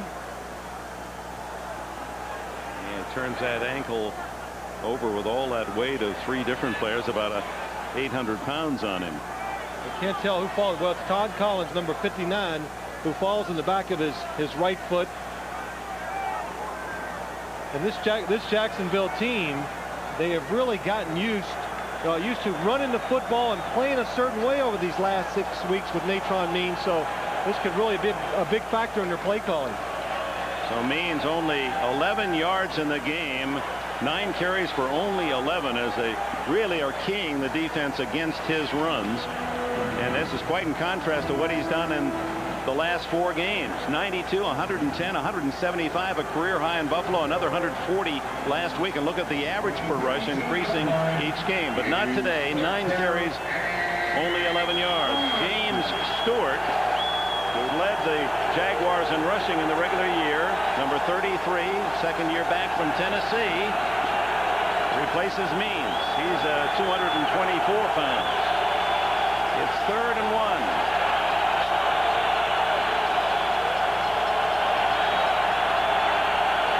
Brunell on 3rd and 1. Wide open underneath is Keenan McCardell, and McCardell has the first down, and they'll attend to that ankle of Means. Well, that was a good job by the Jacksonville Jaguars. They come out there, they got in a formation, they moved people around, and it confused the defense of the New England Patriots. Nobody was over the wide receiver. Mark Brunell finally sees him wide open. Nobody covering, throws the ball. Had Brunell not thrown so low, it might have been a pretty good game. 37-yard line, 10-3 New England, 5 minutes left in the half. Stewart trying to get outside and does, and dives to the 45-yard line. 2 yards from a first down. Otis Smith makes the tackle. Well, we talked about the Jaguars wanting to stop Curtis Martin, and obviously the Patriots wanted to stop Natron Means. Now here comes Stewart to the outside. There's pretty good defense there, but you know, he had a little bit more speed, I think, to the outside than Natron Means has. Now here's McCardell blocking, a little holding, a little blocking. 2nd down 2. Very short 3, closer to 2. Brunell, lots of time. Going open. Finally throws it away. He was out of the pocket. No flag. Good job by Mark Brunell. He's outside the pocket so he can throw the football away. It went past the line of scrimmage, the most important thing. He knew that, and he used the scrambling ability to buy himself an extra second or 2 just to get rid of the football. You know, it's got to drive defensive lineman McGinnis and these guys crazy, because you get close to him, and when you get close to him, they either throws the ball away or runs away from him. Here, Parcells. Well, he wants a penalty, but there's no penalty there, Coach. He is definitely outside the tackle box. Oh, but I'm sorry, he's yelling at the player. He's yelling at Slade. That's a surprise, isn't him yelling at the player. On 3rd down, Brunell. Incomplete, intended for Mitchell. Well covered. Corwin Brown, an extra defensive back, number 30, played his college ball at Michigan, and on comes the punting team. Only 3 people rushing the quarterback. Mark Brunell knows that Pete Mitchell is covered, tries to throw the ball a little harder, throws it behind him just a little bit, and he knows it. Get it in front of the receiver, he has to catch. Parker to punt with Meggett back at the Patriots 15. Ooh, another tough snap. And a bad kick off the side of the foot. And it'll just die at the 25-yard line. So Brian Barker, who had trouble kicking in Denver last week, his problems continue. Pete Rozelle, who passed away a month ago, was so proud of what happened under his leadership. The Super Bowl upcoming. They had a wonderful memorial service in Los Angeles this past week. His daughter Anne Marie with a poignant and elegant speech about her father, a side that many of us didn't know, his bravery and his loving parental attitude. Curtis Martin finally wrestled to the sidelines by Aaron Beasley. First down. Very important final 4 minutes of the half for these two teams. New England leading by 7. Watch Tom McManus, number 55 on the defense, come up into the hole. Nobody's blocking him. Whoa, can't make the tackle. Curtis Martin just has that speed, that burst. Even when you don't block them all, he can get around you. Got Jeff Lageman, number 56, goes down the line of scrimmage. He creates a hole. The linebacker's got to be in the hole and fill it. That was the first down for the Patriots this quarter. Butzer to the sidelines, to Byers, and Kevin Hardy finally gets into the bounds. Clock stop with the 2nd and 4. Natron Means, his condition, Randy? Well, Dick, he was down here. He cut off the spat job on his shoe, tried to walk around, went to the far end of the bench, had to sit back down. They've cut off the old tape job. They're putting a new one on, and just see how this thing works out. They'll put it back in the shoe and let him run and see how it is. Back to you, Dick.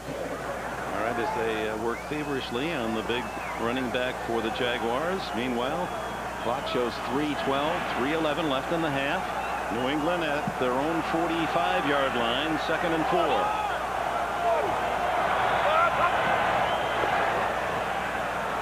Bledsoe is sacked for the first time as Clyde Simmons again registers a big playoff move. Simmons has been a star for the Jaguars the previous 2 playoff wins. Well, you talk about timing. Blitzing's all about timing. Watch the Jaguars. They come in on the blitz right as the ball is snapped. It confuses the blocking up front just enough where Drew Bledsoe cannot focus, look down the field, and get rid of the football. The guy that really is number 50 is Eddie Robinson coming up, and he gets into Bledsoe's face.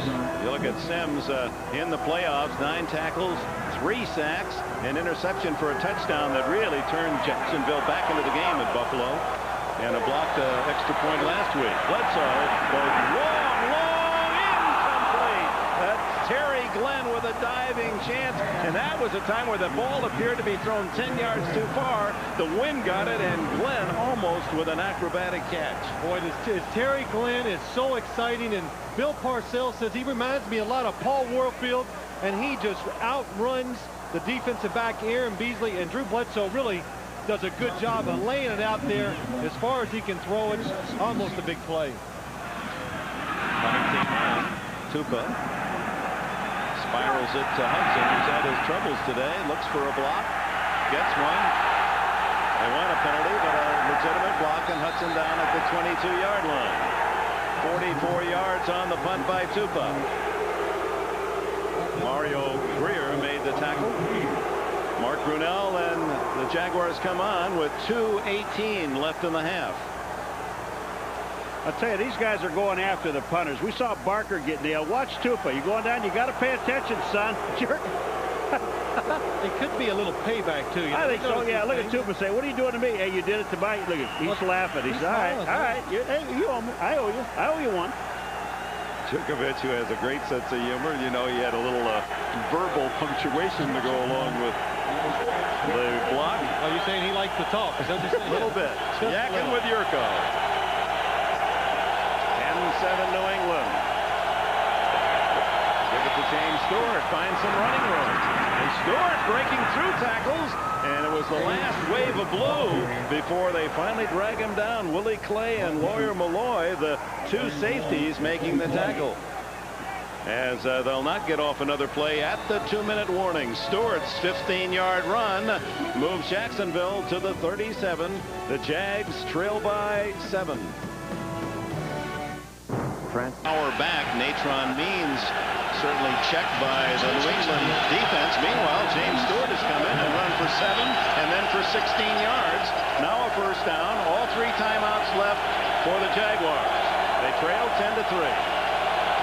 Brunell chased by Slade, throws in the flat, complete to Jackson.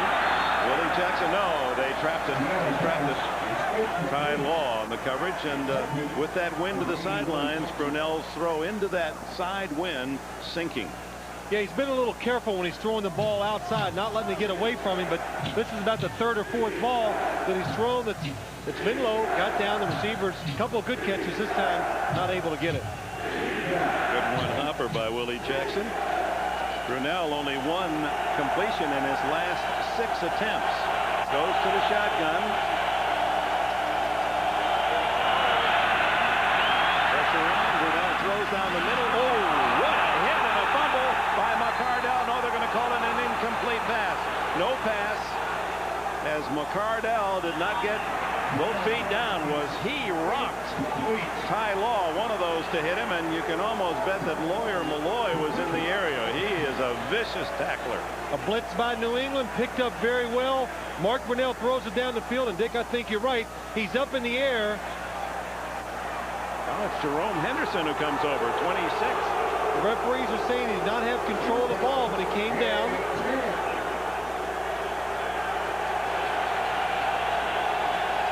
Ruled incomplete. 3rd and 10.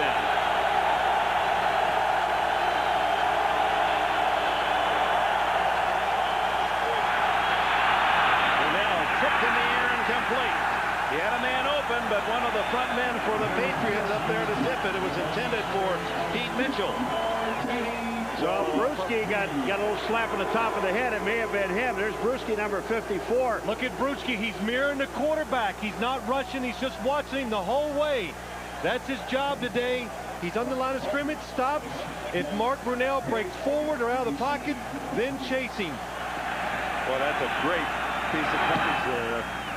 Our producer, Tommy Roy, director John Gonzalez, catching Brewski, stopping the Jacksonville Jaguars, and meanwhile it's Dave Meggett returning to the 29, a 10-yard return by the veteran of a 43-yard punt, and now New England with plenty of time to add to their 10-3 lead. 1:29 left in the half. Reminder at halftime, we'll have our Domino's Pizza halftime report.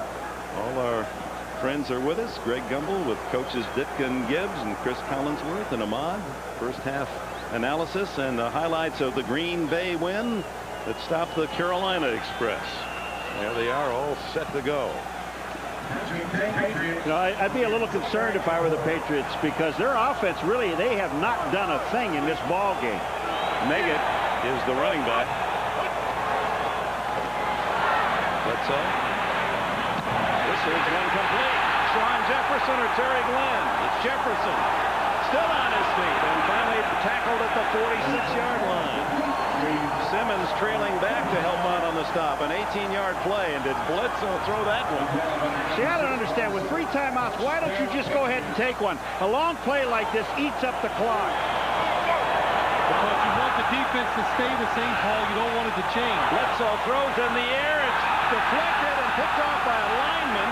Flag down as Wollaball, the center, carries it out to the 45 of Jacksonville. Tony Brackens appeared to be the man who was offside and then hit Bledsoe. Let's see if there are 2 flags on the field. There's actually 3 of them. There's one in the middle of the field where the ball was snapped. There's one over here on the right by the sideline. A forward pass, illegally touching an offensive lineman.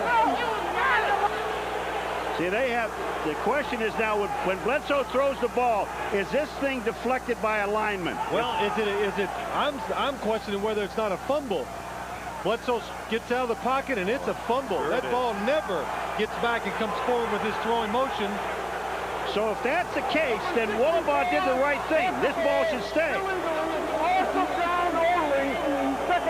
Well, that's a bad break for the Patriots. It appeared that was a fumble, and that's how that man saw it. Phil, I'm going to tell you what a great observation, because that is definitely a fumble. Bledsoe is pulling his arm back to throw the ball. He's not going forward with the ball, and the ball is hit out. Watch Bledsoe's arm. Now, there they come back to the outside, and watch his arm. He's going up. The ball comes out. He is not going forward with the ball. This should be a fumble.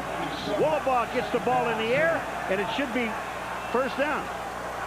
Instead, it is 2nd down and 10 from the 47 of New England. Bledsoe, screen, complete to Meggett. Hit, breaks the tackle. Still on his feet.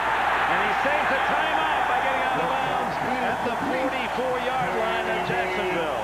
Well, I tell you what, that play was set up beautifully for a big game. Eddie Robinson, number 50 of the Jaguars, keep an eye on number 50. He sees it, all the people out front. Get Meggett behind the line of scrimmage, but cannot make the tackle. And Dave Meggett, when he gets his hands on it, he's always going forward with the football. You know, one of my pet peeves, again, it just happened. The offensive linemen are already looking downfield. Bledsoe and Jerry Markbride perhaps still conversing about the previous play. 3rd down and 2.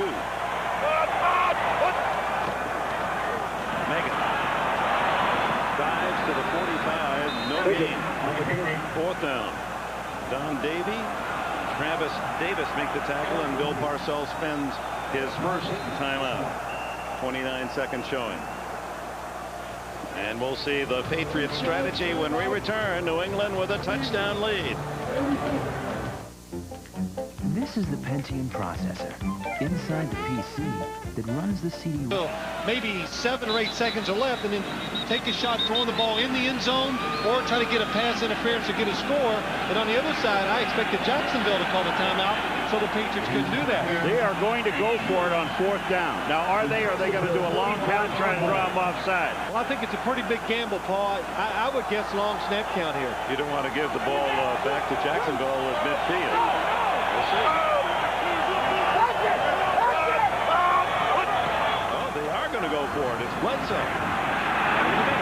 Complete and a first down to Ben Coates. The tight ends, the first catch of the game, and another timeout with 23 seconds left. That's an old coach. Well, I tell you, you got to take some chances in big spots and big games. He took one there. They were really growing up fast. Too fast. Okay. 7. What he's trying to do is just get a little shield by John Burke, number 85. When he sees he finally gets a little traffic problem, he cut underneath. A nice, safe play. A good call by the Patriots in that situation. Throw it to a big body over the line of scrimmage in front of him. Remember, it was Coates who made the big catch late in the game against the New York Giants as New England rallied from 22-0 down to beat the Giants 23-22 in the final minutes, and that got them home field advantage. Bledsoe to the sidelines, and a short gain, even a loss perhaps to Meggett, as it was well read by the Patriots' Eddie Robinson. Clock now stopped at 15 seconds. That's the last timeout for New England. They had 2 guys, both guys on the outside, a hitch and go, and the Jacksonville Jaguars just played safe defense. They just got back. There was just no place for Bledsoe to throw the ball, so he dumped it off. He would have been better off just throwing it away. That's right. They were going for the quick score. Now you go for the field goal. Jacksonville, you know, they're not going to get fooled and give you the big play. Go for a short gain or 2 on the sideline if possible. Just give your team a chance to kick the field goal. Now 15 seconds, no time left. They're out of field goal range. Kicking into a very brisk 20-mile-an-hour wind would be the case for Vinatieri. So perhaps you go for the bomb here. And as fans saw in the 4th game of the season on the Jacksonville side, they completed 2, not just 1, but 2 Hail Mary plays. 1 for a touchdown at the end of the half, and 1 that was 1 foot from a touchdown that would have won it for Jacksonville. All right, they're putting Tony Brackens in on defense, plus a whole bunch of defensive backs. How many is a whole bunch? A lot. Well, let's see. 3, 6, 7 defensive backs. 4 wide receivers and Meggett for New England. That's a whole bunch. 7. Bledsoe down the field. Jefferson is open. Pushed out of bounds at the 2-yard line with 8 seconds left. Dick, Friday afternoon, we were at practice. They had this exact situation. They ran this play, and I said, that'll never work. And this is Sean Jefferson, the sole receiver on that side, goes inside. The defender thinks he's going across the middle. He turns back out. Drew Bledsoe, great anticipation, throws the perfect pass. Chris Hudson saved the touchdown, but also allowed plenty of room. And a injured player, Simmons for Jacksonville, the veteran defensive end, Clyde Simmons. So it'll be 8 seconds, no timeouts, and Natron Means limping off. And it would appear it would be a surprise if he is able to play much in the second half, the way he's limping. Jefferson, 3 catches for 80 yards to lead New England. One of the things I don't like about the defense, number 1, is you're only rushing 3 guys. And when you rush 3 guys, you give the quarterback all the time in the world. You do, Paul. You give him all the time. Look up top. 3 receivers. Here's Sean Jefferson. He goes way inside and breaks it out. And watch when Drew Bledsoe throws the football. Jefferson going down the field inside. He lets it go as the receiver is still moving across the field. That is good. That is really good preparation and planning and great execution. Clyde Simmons injured as he tried to get to Bledsoe. Leaves under his own power. Now the call. Well, you know, you thought you do, Bill Parcells. Phil, what's the call here? Well, first off, Dick, the 4th down pass. He always says, and you know, I've said this many times, These type of situations and games are not for the faint of heart. You got to make decisions. If they don't work, hey, you live with it. That's the way it is. And right here, there's no question. Well, who knows? You got to throw the football. You cannot take a chance with the run to surprise the defense here. No, you really can't, because there are no timeouts. There's not a time to really set. And Bledsoe, you know, when he's in a situation like this, the one guy that I think would like to throw the ball to would be Keith Byers out of the backfield. Byers stays in the backfield. 3 wide receivers.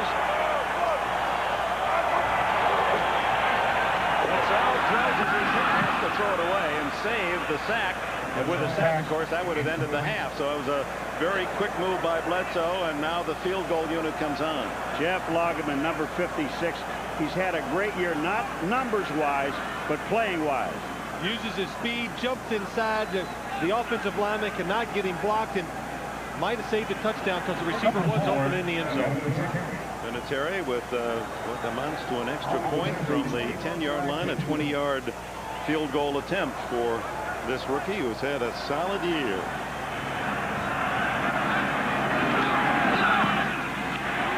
Sent through easily, and the Patriots with a bonus 3 at the end of the first half. As they quickly moved downfield, in a minute and a half, they went 68 yards in 9 plays. The big pass to Jefferson to bolster their lead.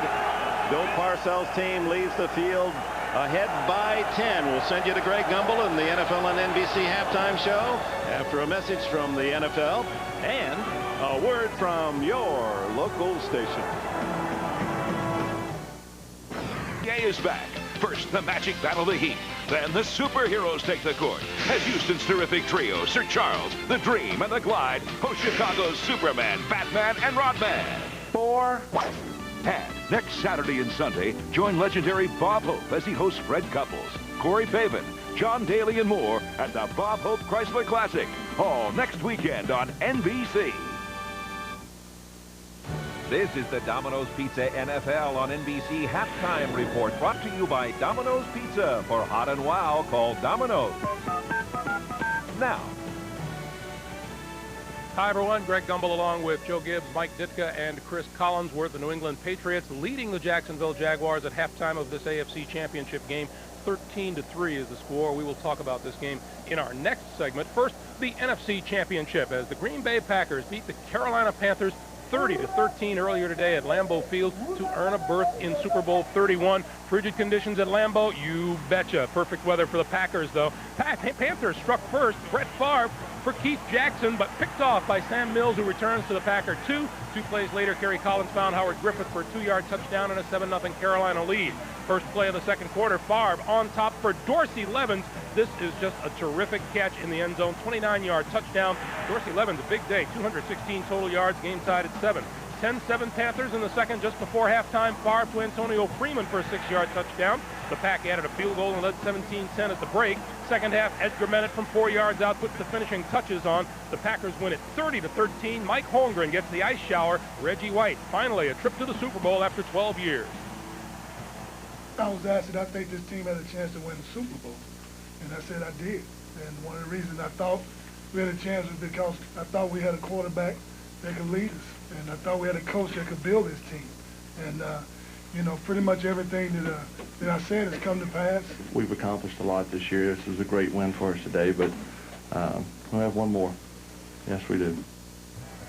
Brett Favre doesn't get to play this one at Lambeau Field. However, it'll be in New Orleans. What did the Carolina Panthers do wrong today, Joe? Well, Carolina had a formula, and that was not make mistakes. Today they made mistakes. They turned the ball over 3 times. The other thing, they live with their defense, intimidating the other team's quarterback. I thought they had a great game plan today. And really, Mike, I thought Brett Favre had a great day against them, and he was the difference. Well, you talk about resilient. Here's a guy that throws an interception early in the game and goes for 7 points the other way. And then he comes back. He's 9 feet for 29 for almost 300 yards and 2 touchdowns. That's why he's the MVP. But I think you got to take your hat off. All year long, everybody talked about Carolina, and rightfully so. They were a great defense. Fritz Shermer's defense won this football game. They did an outstanding job. He's done an outstanding job of coaching that defense. All right, Mike, so it's the Green Bay Packers, and for the first time in 5 years, the Dallas Cowboys are not in the NFC Championship game. On Friday night, the investigation into the alleged rape by a couple of Cowboys was ended. Chris, you and I had a lot of private conversations about this matter, and you were one of the early doubters of this story when it first came out. Well, this girl was an exotic dancer and an informant for the television story that ultimately broke that story. So there were a few eyebrows raised, I think, right from the very start about it. Now, the Dallas Cowboys have been the focus of an awful lot of attention, and much of it they've brought on themselves. However, that doesn't allow the presumption of guilt. And there are still problems with the Dallas Cowboys. There's no question about it.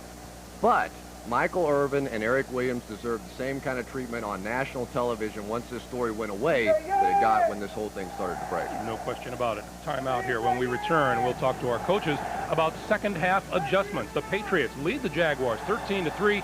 First, these words from your local station.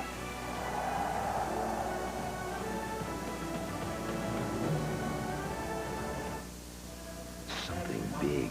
ABC Halftime Report brought to you by Domino's Pizza. For hot and wow, call Domino's. Now. Welcome back, everyone. Let us first set the story straight on what happened with the 12-minute power outage in the first half. The problem wasn't here in the stadium per se. It was a problem in an electrical station across from Route 1, which abuts Foxborough Stadium. Exactly what happened. All right, on that pole, there's 3 fuses. That right-hand fuse blew. That's a 65K fuse. And more than likely, it blew due to overload.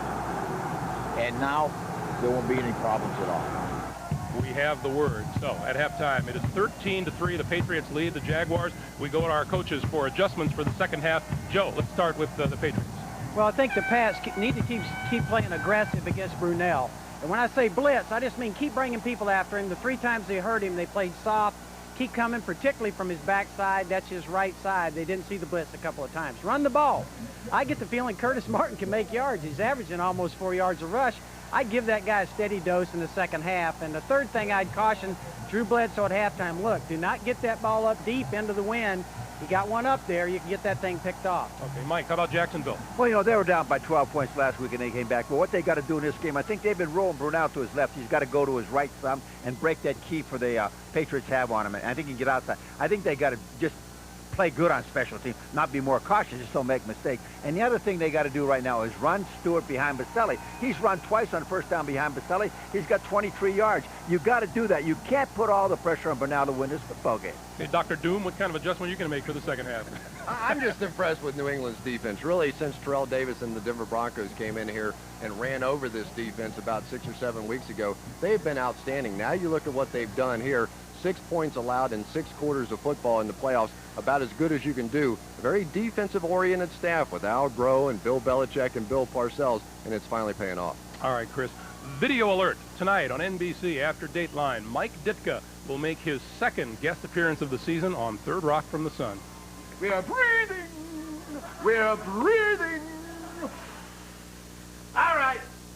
Which one of you jamoked to Solomon? That would be I. You're out. Out? Well, who are you? I'm Coach Mafferty. My wife's with the PTA. And there's a lot of complaints that these kids are coming home with low self-esteem. And they're wetting their beds and stuff like that. So you're looking at the new director. This is unacceptable. Sorry, Spielberg, you're out. You know, you're playing in the Bob Hope Classic, and you're doing this. We're just pleased that you could find time to fit this into your schedule. Actually, my golf is about as good acting as my acting, which is bad. What is a jamoke, anyway? A jamoke is a guy who's really out of whack. Multi-talented. He's a multi-talented man. No wonder he's getting all the money. I'm a legend in my own mind. I thought that jamoke was what you ordered with all the cream on top. At halftime, the Patriots lead the Jaguars 13-3. Let's take it back to the game booth and rejoin Dick Enberg, Paul McGuire, Phil Simms. We will see you on the post-game show. Dick. All right, thank you, Greg. And I'm standing next to a real live breathing jamoke. Oh, excuse me. Along with Phil Simms. Hey, 4th and 2. You're leading 10-3. Parcells, if he misses 4th and 2, Jacksonville gets the ball at their own 45-yard line. Here's the play. Well, what he does, Ben Coates takes the place of a wide receiver up top. The play is 0 flood H fly, 62 Z under, and the Z is Ben Coates coming underneath. It's a risky call, but just trying to create momentum for his team before halftime. I think the important thing is to watch Ben coach, wait for Burke to clear. See what Burke does, and coach just waits behind him, puts his hands on him, and then moves underneath to get himself open. That's what made the play work. I think we should underline Chris Collinsworth's point that Bill Belichick, he's been quietly behind the scenes orchestrating this defense. And a terrific job last week, again this week, and it was a defensive first half. The special teams turnovers leading to 10 of New England's points, and the only points for Jacksonville off the interception. Well, New England's defense, it's always, we never talk about it. Any game we do, the media never talks about it, but Bill Parcells told us, Bill Belichick and Al Grohl, they've done an outstanding job. Teams cannot run on this defense, and I always thought the problem they had up here was they were a little too soft defensively front, but they've done a good job. Well, let's take a look at the Coors Light halftime statistics, and you see that rushing yards only 33 for Jacksonville. Total yards, both teams down from their performances through late in the season. And the game score 13-3 as we go down to Jim Gray. All right, thank you very much, Dick. I spoke to Bill Parcells. He said no adjustments on defense. Very happy with the containment of Mark Brunell. He said the special teams have been great. He knew they would have to perform, and they have. He said offensively, we really need to get going. And he left his team with these words: guys, we've got to apply a knockout punch here in the second half, because every time this Jacksonville team has been down, they've found a way to come out. Let's put them away. Randy Cross. Hey, Jim, Tom Coughlin at halftime said, hey, look, you can't give them 10 points on special teams. We got to take the game to them. They are taking the game to us, and offensively, we've had absolutely no continuity. Back up to you, Dick. All right, Randy, and Jacksonville will kick it off to start the second half. So the Jaguars will have the win advantage in the third quarter, trailing 13-3. Hollis's kick sails to make it at the 5. Stopped at the 23-yard line by Jeff Cobb, who played with Vaselli and quarterback Rob Johnson in Southern California. Here comes Drew Bledsoe, who made the big throws late in that first half to pad the lead to 13-3. Clyde Simmons, who was injured late in the first half, is back defensively for the Jaguars. Veteran who once led the NFL in sacks 4 years ago with 19 when playing with the Eagles. Bledsoe comes out throwing. Underneath, he got it and completes to Terry Glenn. And the rookie has only his second catch, another one for short yardage. His catch in the first half was for 7 yards. You know, Jeff Loggeman told us yesterday that they don't panic when they get behind. Now, here's Clyde Simmons, and we're watching him now. He's on Armstrong, and he just really does not look like he has a lot of power. It's almost like he's just standing around. 5-yard gain on first down. As the Patriots come out in 2 tight ends, Coates and John Burke bookend the line. That's Coates in motion. Cross to Martin, and he's wrapped up just as he was going to kick for some good yardage, as the veteran Simmons had plenty left on that one to make a saving tackle. It'll be 3rd down and 4. Well, Clyde Simmons, we've heard from the people that have to block him each week, he's all about power. Big, strong defensive end, does a good job of going down the line of scrimmage with the blocker, sees the cutback, falls off the blocker, makes the tackle. Playing with a strained back, we understand, Simmons, but will continue. And 3rd and 4. The Coates to make it incomplete. Mega drifting out into the flat, and so 3 and out for the Patriots on their first possession of this second half. You know, I think I was saying about Loggeman, we asked him, you're down 12 in Denver last week. What did you guys panic? What did you say on the sideline? He said, all we said to defense is, let's get the ball back to the offense more time. The more we get it to them, the better chance they have of winning. Loggeman, the ex-Jet, University of Virginia, one of the leaders, one of the real veteran voices on this young Jacksonville team. Tupa, line drive, dies in the wind. Hudson, who's had his problems, gets out of the way, and the ball will die at the 35-yard line.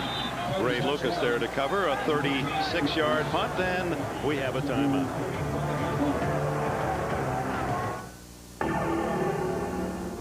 Get it again. By Coca-Cola Classic. Always the real thing. Always Coca-Cola. By Chevrolet Trucks, the most dependable, longest-lasting trucks on the road. And by the new Coors Light Wide Mouth can. Tap the Rockies with a smoother pour. Back with 60,000 fans at Foxborough Stadium, and Natron Means returns to the lineup. He'll try it here in the second half. Only 11 yards production after 3 brilliant games that preceded this one. Faked him and trying to throw it away, and it's deflected off the hands of McCardell. No, it's Derek Brown who had his aim after it, and incomplete, and Brunell almost sacked. What a terrific job by Willie McGinnis. He doesn't go for the fake. He's at the top of your screen.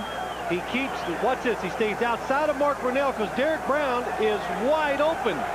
But he doesn't allow Mark Brunell to throw the ball over him. A good job of Willie McGinnis. Well, Willie McGinnis is doing is showing patience, Phil. I mean, he says, my job, I've got to get to Brunell and force him to throw the football, and that's exactly what he's doing. The left-handed Brunell invariably rolls left, and so McGinnis right into his position. Brunell, that should be a flag. No one near the play for Jacksonville, but no flag down. As Brunell now is 1 for the last 10, 0 for the last 7. Well, Willie McGinnis, he's probably tired of hearing about Tony Pacelli. Even though there's a big difference in size, he has the speed. That time he beats Pacelli to the outside and gets to the quarterback. There they are as members of the University of Southern California Trojans. Pacelli, McGinnis. McGinnis, I guess, apparently had some real good practice sessions against Pacelli. 3rd and 10. Now has an open man and a first down to McCardell. Keenan McCardell, his grandmother named him after her favorite actor, Keenan Wynn. The one thing that Kevin Gilbride has brought to this offense of Jacksonville, receivers run down the field, they read the coverage, hey, it's open, stay right there. Mark Brunell read the same thing, throws the ball in there. 13 yards and a first down at the 49. Gilbride, the offensive coordinator. 13-3, New England, early here in the second half as Brunell trying to fight through this noise to change plays. Dumps it, complete to the tight end Mitchell, who struggles to the 44-yard line. His 5th catch of the game. Ted Johnson and Chris Slade make the tackle. Dick, let's go back to the Pacelli and Willie McGinnis story. You know, when they were in college, he didn't want to go up against Pacelli. He said, you know, well, you're only a freshman. I want to go against the seniors and the juniors. Harlow. Yeah, I want to go against Harlow. And it got Pacelli upset, and they had to. Well, they didn't get in a fight. Chicken fight, you know, a lot of scratching, you know, that kind of stuff. Reunited here in this AFC Championship game as opponents 2nd and 3. Well, it looked like Means was juggling the ball on the handoff, and then barrels close to the 40. It's near a first down. Natron Means is hurt. He's limping, walking to the huddle from everything. Watch here. He's too worried about his ankle and everything else. He can't even get the handoff in. If I was a coach, I would take him out and put in Stewart because he was productive in the first half. Means stays in. 10 tries for only 15 yards. He did get the first down at the New England 40. 11 minutes left in the 3rd.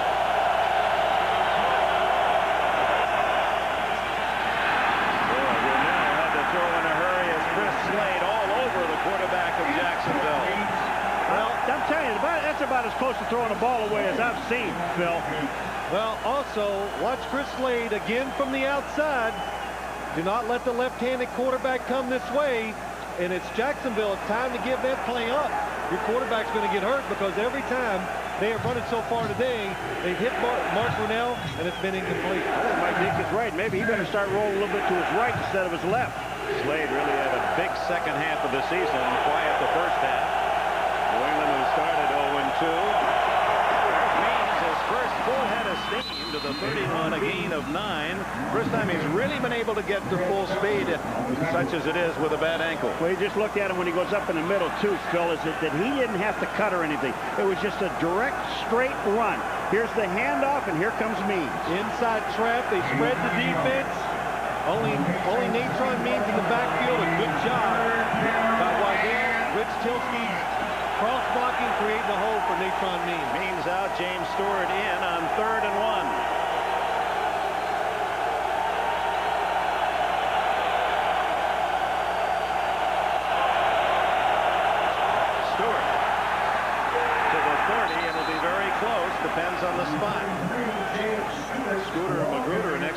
defensive back in to get a piece of the ball carrier as Tom Coughlin surveys the line.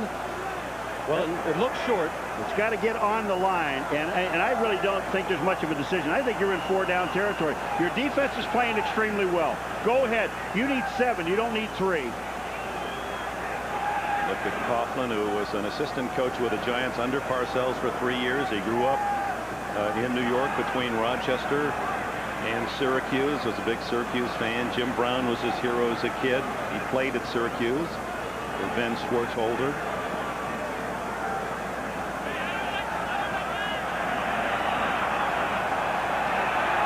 Chain link short.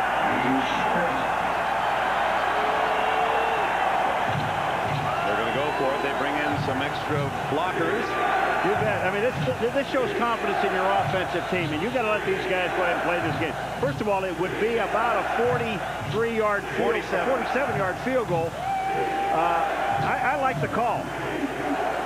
The wind at the back, but it's a cornering wind that makes it really difficult to judge from long distance, so they go for it 4th and inches. Big play for the young Jaguars. 9th play of the drive.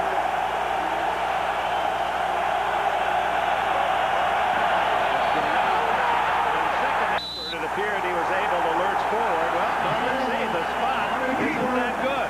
I thought he got over the yardage line for the first down on the second effort, but they're not spotting it there. No, they're marking it short of the chalk. If they use the line judge, Larry Upson, number 37, on this side of the field, where he was marking the ball, was beyond the 30-yard line. Oh, they spotted it well. Oh, they moved it back. Didn't make it. I thought Brunell got after that second surge, the continuous effort. Oh, they didn't make it. No, not there. They didn't make it. Boy, let's see it again. Watch Mark Brunell. See if he gets up to the yardage stripe. Well, let's tell you what. That's a pretty good mark, Dick. I think they're right. New England takes over on downs. He actually lost an inch. That was a good job of the interior defensive lineman. They drove the offensive lineman back in the backfield. Mark Brunell never got a chance to get going forward. And it's Bill Parcells' defense, as it was last week against Pittsburgh, shining in Foxborough.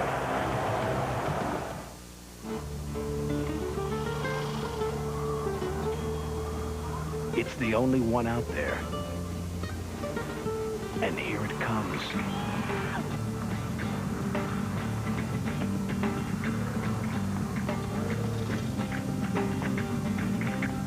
The only compact pickup to offer a third door. Okay, folks, show's over. Chevy S10, like a rock.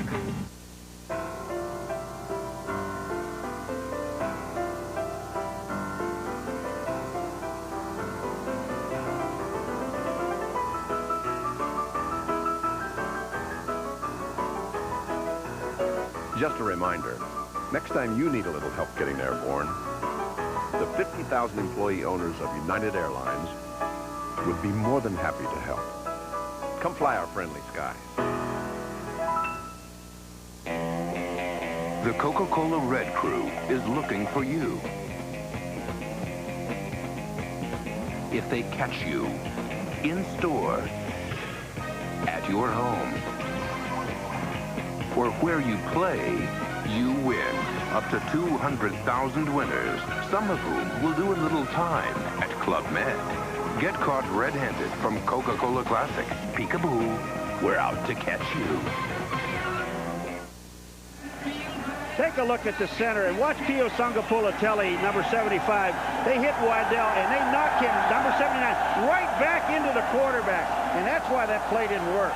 And the mark was made from the far sidelines, and it appeared that he might have gotten the nose of the ball on the line, but not seen by the far official who marked the ball. Off the backfield is Curtis Martin by Eddie Robinson. And Eddie Robinson, number 50, who played at Houston for his first 4 years. Quite a story. His dad is the supervisor coordinating events and facilities at the Louisiana Superdome. So Eddie Robinson wants to go to the Super Bowl where his dad's one of the bosses right there in the building. Terrific student. He has 6 tackles tonight and went to college to Alabama State on an academic scholarship, was a chemistry major. Walk-on football. Second down. Bledsoe throws back into the slot. Glenn wrapped up at the 33-yard line by Hardy and Hall. Boy, is that a sensational play by Hardy, number 51, the linebacker. I mean, he gets outside. We saw Brewski and other guys make great plays. It's almost like the same play that Brewski made. But watch Hardy, 51. He goes out, he reads it right now, and watch this play he makes. He's got to make the tackle, and he does. Very nice. Hardy, the second player selected in this year's draft out of Illinois. His teammate Simeon Rice picked next, the third player. Performed brilliantly at Arizona. Fumbled the snap, and Bledsoe moves it forward to the 35-yard line. Jacksonville says they've taken it away. Eddie Robinson has the ball. The officials are still scouting and through the pile. And here's Robinson on this side. And Judy Markwright says it's Jacksonville's ball. This had ugly written all over it. No whistle. What happened is the ball is snapped before the center snapped it before he should have, because no offensive lineman moved. Drew Bledsoe was surprised. But he seemed to be in control. He catches it. Well, look at the linemen. They're all standing there. Wardlaw's the only guy that moves. And Bledsoe never knew it was coming. And as he's going forward, that must be when he fumbles. A good job by Drew Bledsoe catching the ball when he's not expecting it. And he's going forward. The ball is already coming out as he's going down. Either William Roberts is deaf or he didn't get the signal. And Tom Coughlin says there's the break we need. And it was Eddie Robinson who recovered it for Jacksonville at the 37. Natron plowing his way for 9 on first down. Mark Wheeler made the tackle. Now Natron did not look injured that time. He had a little jump to him, made a couple good cuts. And once he gets running downhill, watch out. You can see Rich Tilsky, number 76, does a good job of blocking. Lachey Masson kicks it out. And Natron Means does a good job of getting upfield with the football.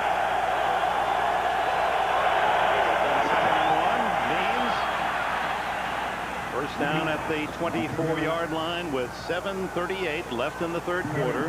Jacksonville trailing here at New England 13-3. And it doesn't surprise you, does it, Phil, the patience of Jacksonville. I mean, we just know that talking to Tom Coughlin, we get the ball enough times that this defense gets this ball back to our offense. We can make some things happen. Well, Paul, the running game, the way they call the games has turned their season around. Not as many turnovers, not the penalties, still scoring points. So, hey, it's done this for you. Don't change that formula until it gives you no chance to win. And so far, right now, they're still in the game. Last couple of carries for Means, he's gained more than the entire first half. Means hit in the backfield and dropped for a loss of a couple. Mark Wheeler and Pio Sangapulatelli, the two tackles making the play. Willie McGinnis is playing some kind of football game. Willie McGinnis, the tackle inside. What he's doing, he is just using his speed and just beating the blockers to the punch and getting in the backfield and making the plays. McGinnis slowed him up, and Wheeler and Sangapulatelli finishes off Means, a loss of 2. Second and 12. Stewart on the backfield. It's Stewart driving to the 21-yard line. Todd Collins, the tackler. James Stewart, fourth running back taken a year ago in the draft behind DeJohn Carter, Tyrone Wheatley, and Napoleon Kaufman. And rushed for 525 to lead the team last year and 723 yards this year. Led the team with 8 rushing touchdowns. Then he was injured in the Baltimore game, and that's when Means got his chance.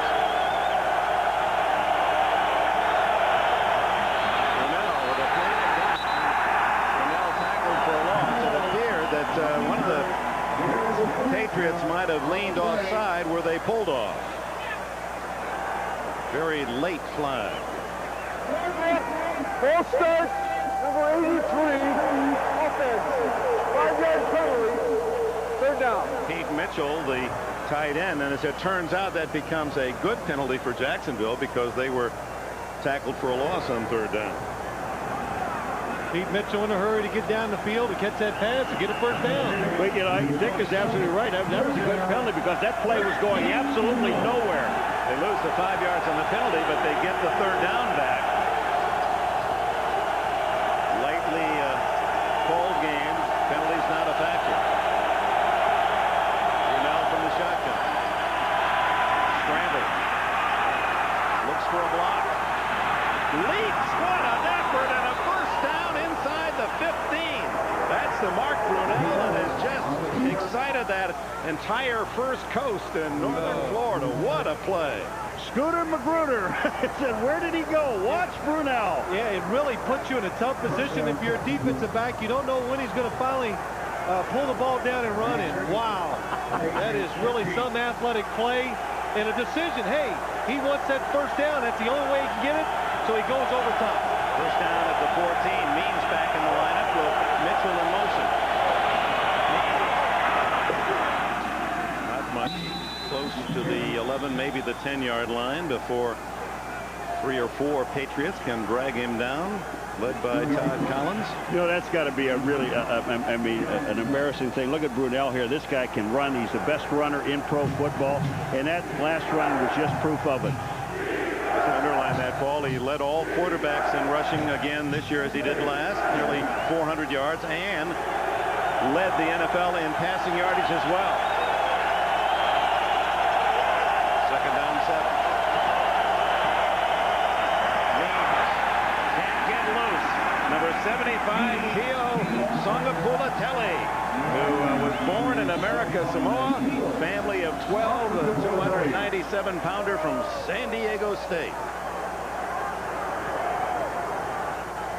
You know, the one thing about that Brunel run, and just to belabor the point, Dick, is when he was running with the football, he knew where the first down marker was. He knew where he had to go. That's smart football. All runs on this drive since the fumble recovery. 7 straight runs by the Jaguars, and now they look at third down and long. 3rd and 8. Stewart in. Into the flat. Stewart tackled far short of a first down at the 10. Trailing by 10. Tom Coughlin sends out the field goal unit. Not happy about it, but wants to be sure the 3 to stay within a touchdown. That's one of those plays you dump it to the back knowing he doesn't have a first down, Phil, and you hope he can pick it up on his own. Hollis kicked one from 32 yards early in the second quarter. This one 28.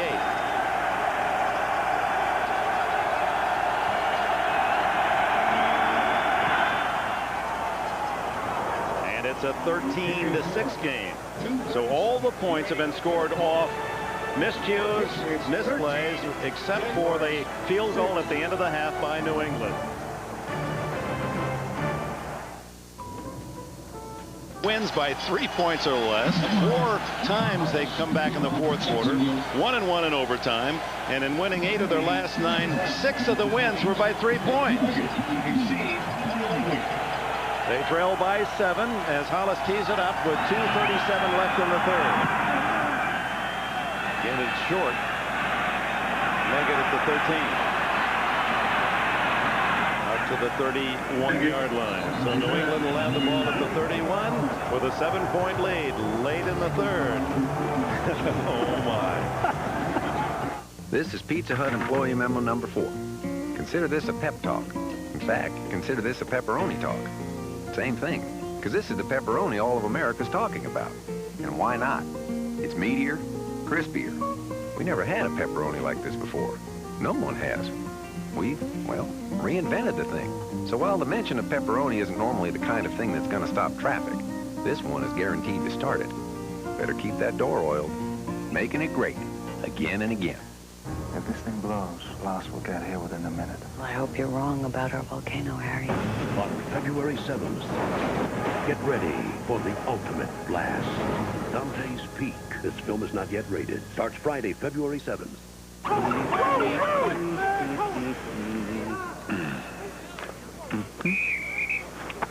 Hey, that's great. But who are the chefs? Not going anywhere for a while? You're a googly moogly. Grab a Snickers. You spell it. Yeah. Delivering pizzas is a whole whole nother culture. I mean, my car is my castle. And the more they tip me, the quicker it'll get paid off. That tip was $1 and change, which is pretty standard. Thanks a lot. That tip was a big round 0. Oh, I bought my Saturn because it handles great. I like its ABS and traction control. $16.95 is your total. I've never had anybody come to the door naked. I've had a woman come to the door with a bikini on in the middle of winter, and she was awful cold. Hey, Michael, I got a new house. I got 2 new amigos. We plan on giving you a big, big Texas welcome. Charles welcomes Michael next Sunday. Late in the third, New England with a touchdown lead. This is a memorable day, a historic day in the NFL. 11 years ago, it was New England winning at Miami to win the AFC Championship. Remember the Patriots on their way to the Super Bowl? Raymond Berry took them 3 straight road wins as a wild card. And 28 years ago, on this day, January 12th, Super Bowl III, and Joe Namath and the Jets with the big shocker. Pass into the flat for Glenn, covered by Dana Hall, incomplete.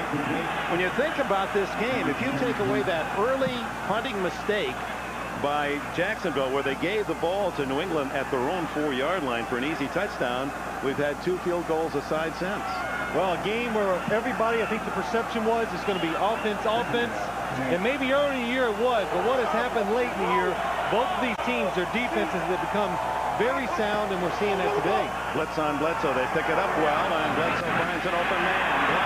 And the first down at the 42. So an offense that has been struggling here in the third, picks up 11 and a first down. Well, Jacksonville sends a blitz. Watch the linebackers crossing inside. It's picked up very well, and what it does, it creates a hole down the field for the wide receiver. Good job by Woolabaugh, the center. He picked off both of them. Excellent job. New England, wide blitz them. I think they're one of the best teams in the league at picking up the blitzing defense. Make it in. He goes into the pass. He gets the ball. Fights for that extra yardage to the 49. Close for a first down. Hardy against the tacklers. I love to watch Dave Meggett play football. I mean, when he's with the Giants, I mean, you talk about a guy, they all do, but I mean, a guy that gives you 100% every single time he steps on the field. When he catches this ball, watch what he does afterward. He takes a shot by McManus right here. Bam! But then watch what he does. I got to get another yard at least out of it. Second down and 1. Make it out. Martin back in. And it's Martin.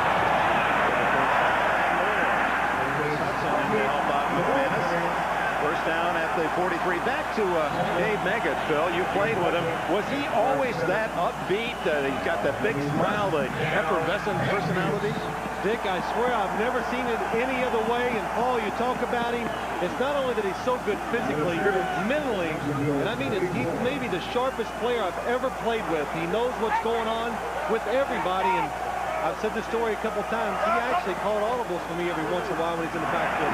He gets the call on the draw, and little guy churns out 4 more yards. In other words, he'd look at the defense, and he would call a play for you? Oh, I'd be in the shotgun formation. He'd be next to me, and the defense would be showing a blitz or whatever, and I'd be back there choking. I couldn't figure out what to do, and Dave would go, block 84. Hey, yeah, block 80. I call the play, throw it down the field, get the completion, and, you know, coaches say, great job, and yeah, okay, thanks. You know, the worst part about it, though, the next day in the meeting, he was so embarrassed he had to tell everybody that Megan did it. He was going to take credit for it. That's right. So the final seconds of the third quarter tick off the Foxborough clock. It's 13-6 New England, with the Patriots owning the ball, driving here in the fourth. We take this break for your local station.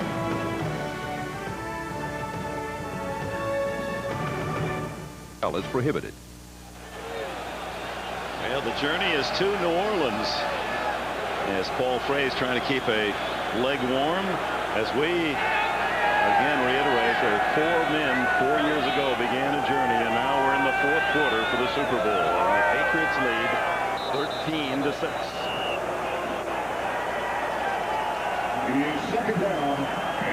Second down, 9 New England at the Jacksonville 43.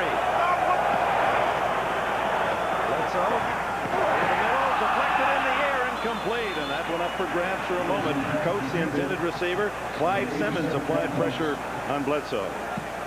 Well, I'll tell you, Curtis Martin did a great job in picking up the blitz. He just stayed right in the backfield, and he just got on Robinson. Look, you see number 28 right in front of Bledsoe. That's a great play. I think the ball got tipped by Jeff Lagerman, got his hand on it just enough, made it hit Ben Coates, and hey, when the ball goes up in the air in the middle of the field, you're lucky if it's not intercepted.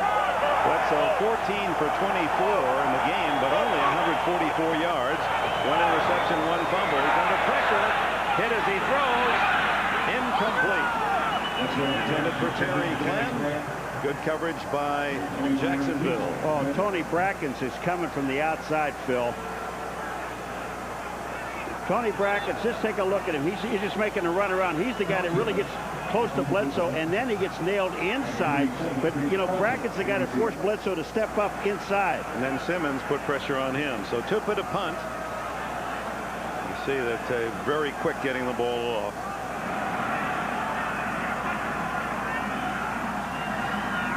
Hudson at the 10. Tupa just punches one toward the sidelines, and the wind's going to carry it wide and not a play inside the 20-yard line as we have a timeout.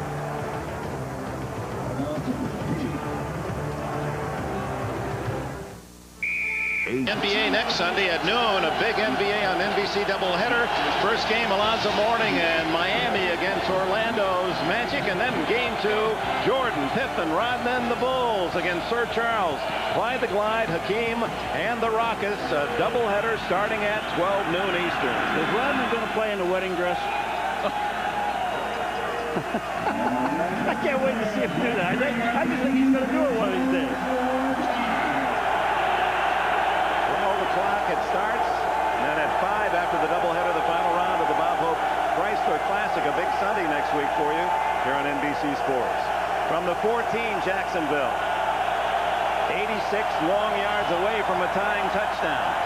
Brunell scrambling and sliding at the 20-yard line. They'll spot it at the 19. A gain of 4. 6 times he's run the ball for 33 yards today. Brunell getting his call from Gilbride. Picked up from Green Bay after 2 years at Green Bay, backing up Brett Favre. And actually he was the second quarterback. Ty Detmer was third. And the defense of New England drawing a whitewash the last 5 quarters. The last 5 games in the second half.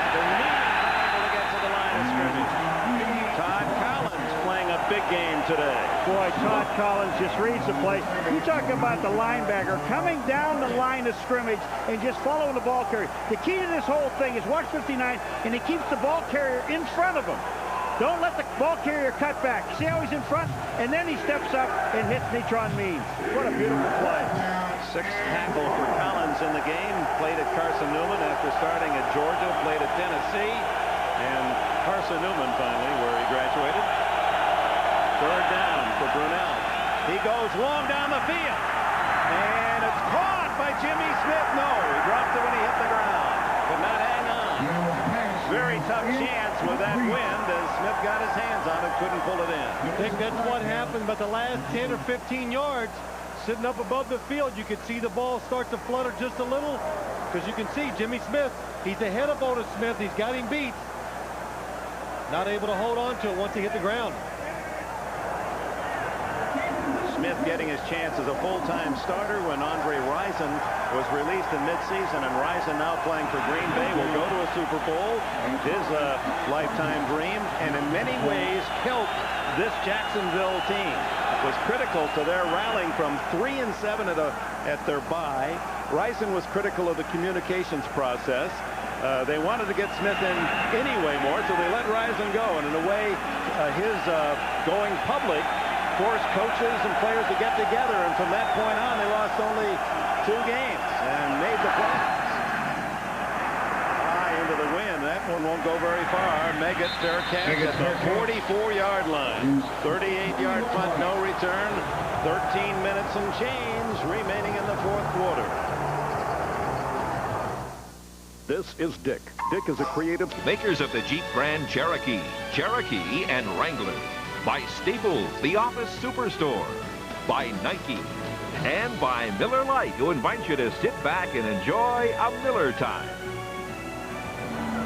Home of the Patriots, and New England a quarter away from the Super Bowl in the meeting with the Green Bay Packers. But here in the second half, 3 possessions, 2 punts, and a fumble. The fumble leading to a Jacksonville field goal.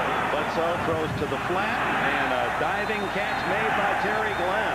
Boy, a tough catch with that win. A gain of 9 as Glenn. No, now they're saying no catch. Initially ruled complete. I'll tell you who rolls it incomplete is the umpire. Because they roll it complete over on the side, but the umpire in the middle of the field rolls it not complete. There's the ball down on the ground. What an excellent call by the umpire.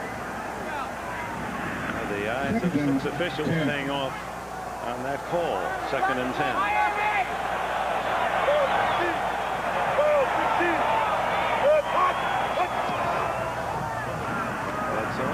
Very quiet over the middle.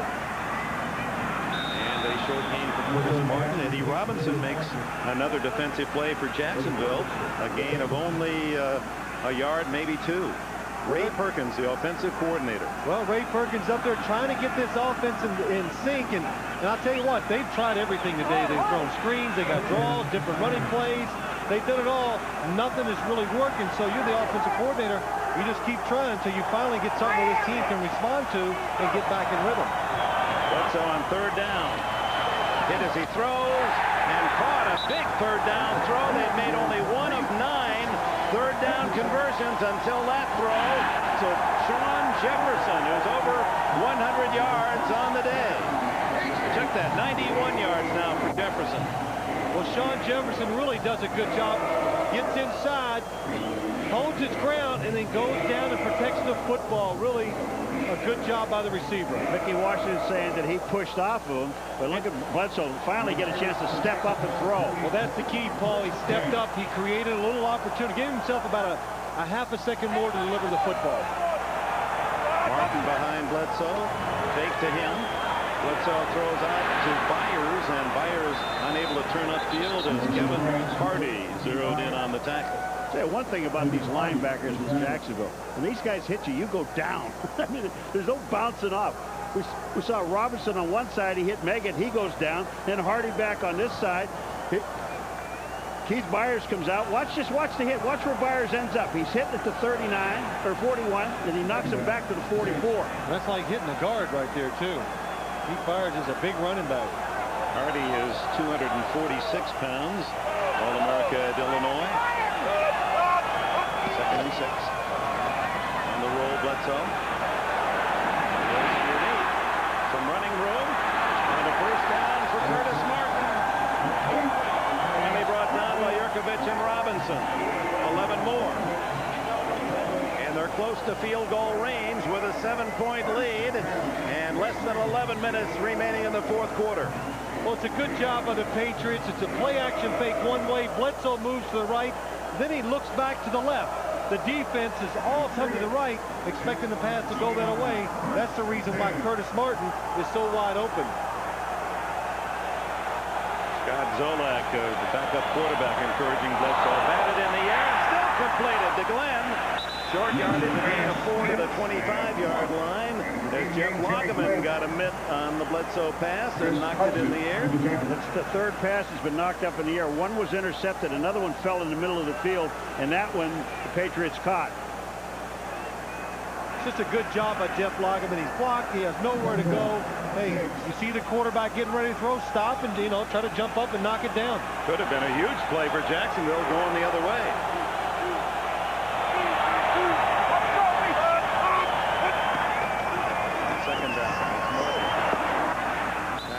At the 23-yard line by Loggeman. Jeff Loggeman, again, we go back to Tom Coughlin talking about him. What a great year he's had for Jacksonville, and really not the numbers, but yet when we talked to him yesterday, I mean, he loves being where he is. He said it's the only place he's ever been where and the Jets never happened. He got fined. He got fined here twice. 10 seconds late cost him a couple hundred for a practice. 10 seconds, he said. I was on the field, but I didn't beat the whistle. Bledsoe escapes and then has to eat it. Tried to throw it away, and that could be a loose ball. They may rule that a fumble, and if so, Jacksonville, it is a fumble. Easy. Officials having a tough time holding off the late men in, but it was a definite fumble, and whoever comes up with it, it'll either be 4th down New England or 1st down Jacksonville. And New England, that is a big recovery. Frustrating the head man of the Jaguars. Davey and Robinson made the hit on Bledsoe. It's really a good job of timing again. Watch Eddie Robinson, the blitz coming by the Jacksonville Jaguars. Dave Meggett, he's going to step up. Boom, he makes the hit. Drew Bledsoe tries to make the play down the field. The big break comes when it goes off the foot of Dave Meggett. And it, of course, then goes forward, which will make this a shorter field goal attempt. I'll tell you that Eddie Robinson, what a job he just did. He got blocked at the line of scrimmage, stayed with it, got back, and got Bledsoe. I mean, that's called determination. Robinson is given a sack on the play. He's had a superb game for Jacksonville. Tom Coughlin arguing about what we can only guess. So Adam Vinatieri, who made this Patriot team this summer as a free agent out of South Dakota State after he kicked for Amsterdam in the World League. And this young man from Rapid City, Iowa, with one of the smallest shoes in football. He wears a little size 8, he says. We'll try to hit the sweet spot and give New England a long field goal. It'll be 46 yards in a tricky wind for a 10-point lead.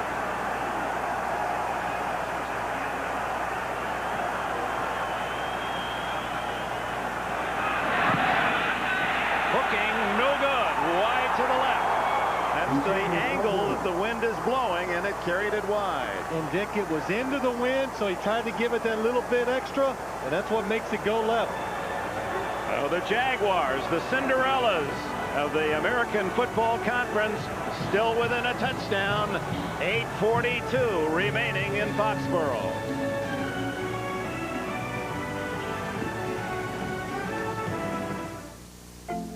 On the 4th, they were down early, 12-0 at Denver last week, won both games. They take over on the missed field goal at their own 37.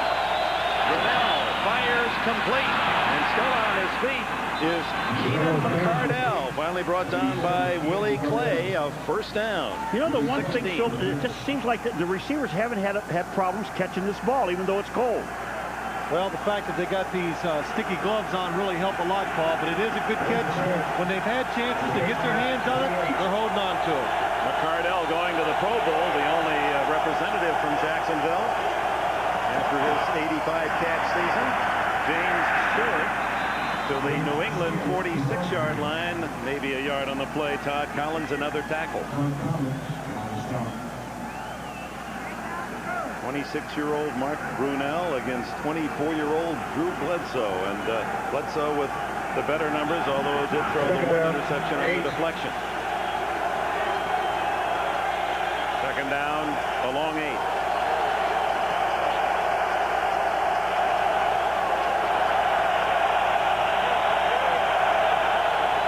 Mitchell in motion, the tight end.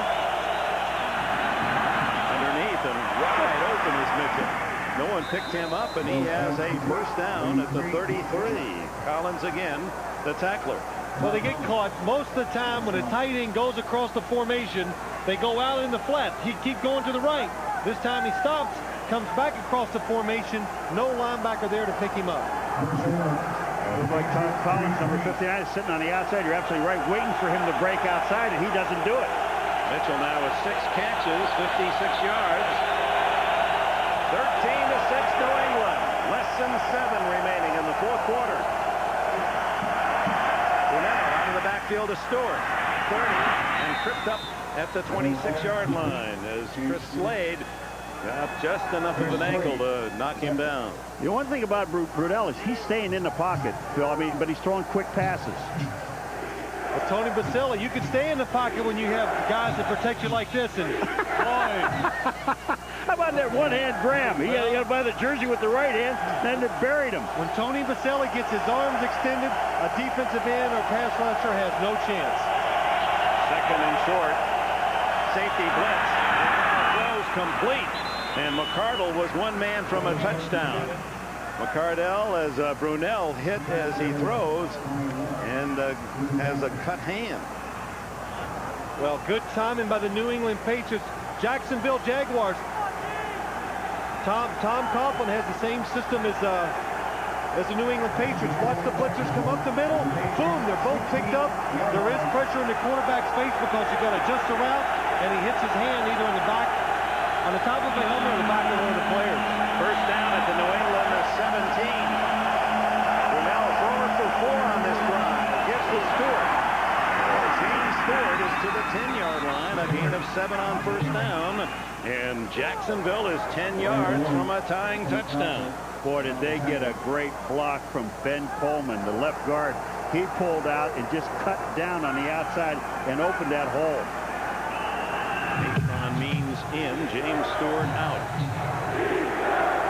This drive, remember, started back at the Jacksonville 37 after the missed field goal by Adam Vinatieri. Timeout. Now, hold on now. There is not a timeout call. 5:12 and the clock is running. Tom Coughlin's young Chargers from Jacksonville. Second and 3. Means runs through his own blocker and burrows to the 6-yard line, and that looks good enough for a first down. Ted Johnson, the middle backer, with a tackle. You know, we talked to Coughlin about the Buffalo Bill game, and he told you, Phil, that he said, I had a plan and I thought I could win that game. Then we went to Denver last week and he told you why. I don't know. Well, he says they're pretty good. I haven't figured it out yet. I hope the game starts and we find a way to win, and they did. His quarterback just created so many good opportunities for him. And that's pretty common in the NFL, a quarterback getting his hand hit, bleeding, things like that, because it's a throwing hand and you really can't protect it once it goes forward. First and goal for Jacksonville. So now, yes, when we talked to him yesterday about this game, he just said, hey, I know one thing. It goes back to the Denver game. We cannot make any mistakes against Bill Parcells' team. We know they're going to try to put it on the ground and run it down our throats, and we hope we can make them pass the football and not make any major mistakes. Drama building. Final 4.5 minutes of the fourth. 13-6 New England. First and goal Jacksonville. Outside the 6-yard line. Means to the 5. A yard gain, that's all. Number 97, Mark Wheeler, was there first. Wheeler, an unrestricted free agent pickup from Tampa Bay. Well, that was an awful good play by Mark Wheeler. That time they had the tight end leading up inside. They had the defensive front of New England pushed back. It could have been a good play, but on the backside, Mark Wheeler hustles through and makes the play. Tight formation with a tight end. Mitchell split out to the right. Second and goal. Brunell over the end zone. Intercepted by Willie Clay. They call him Big Play Clay. Oh, my.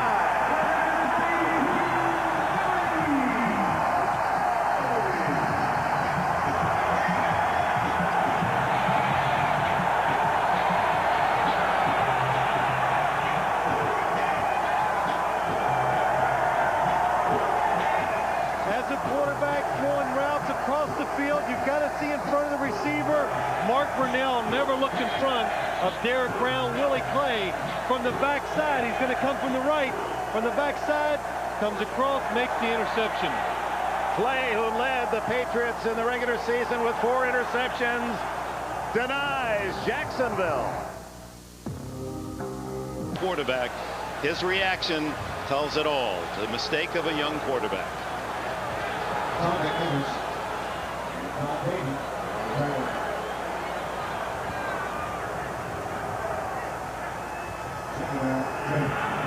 You know, the thing that goes through your mind is you sit there and you think they put me in a position to win this, to at least tie this football game, and I gave it back to him. Well, he might have another chance, though, so you got to go to the sideline. As a quarterback, remain positive. Think if you get, hey, give me one more chance, I'll get it done. 3 minutes exactly left in this fourth quarter. 2nd and 9. Byers stays in bounds. A heady play. A gain of 4 to the 25. It'll be 3rd down and 5. Kevin Hardy made the play, and Jacksonville will spend a timeout here with 2:49 left. They've got the 2-minute timeout and 2 timeouts of their own left. Tom Coughlin's miracle workers from North Florida. Will they get another chance? Dick Sharon, a defensive back for the Lions most of his career, has made his call. Trying to get the ball away from Bledsoe. 3rd and 6. Into the incomplete to Byers. So that stops the clock. 2:46 left. Jacksonville has 2 timeouts and a 2-minute warning, and they're going to get the ball. Man, is that a big play. That stops the clock.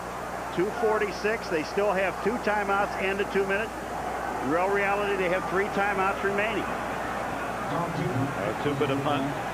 Done a solid job with the wind conditions today. He has whatever advantage there is on this kick and sends one toward Hudson at the 34. 40. And knocked down at the 43, 44-yard line. 42-yard punt. 9 on the return by Hudson. Mark Brunell does get another chance. He gets another chance, Dick. He has plenty of time. Not only that, it makes your decision making now as a quarterback is so much easier because you have 4 downs now. It's automatic 4-down situation, so that changes the way you think. You don't have to take those chances. You have time to run the ball. Yes, you do. You can still run the football. On this side of the 2-minute warning. Algro on the sidelines calling the defensive plays now along with Bill Belichick. 1st and 58 for Jacksonville to tie. Draw. Stewart. Fumble the ball and recovered by New England. It's Otis Smith. Smith for a touchdown.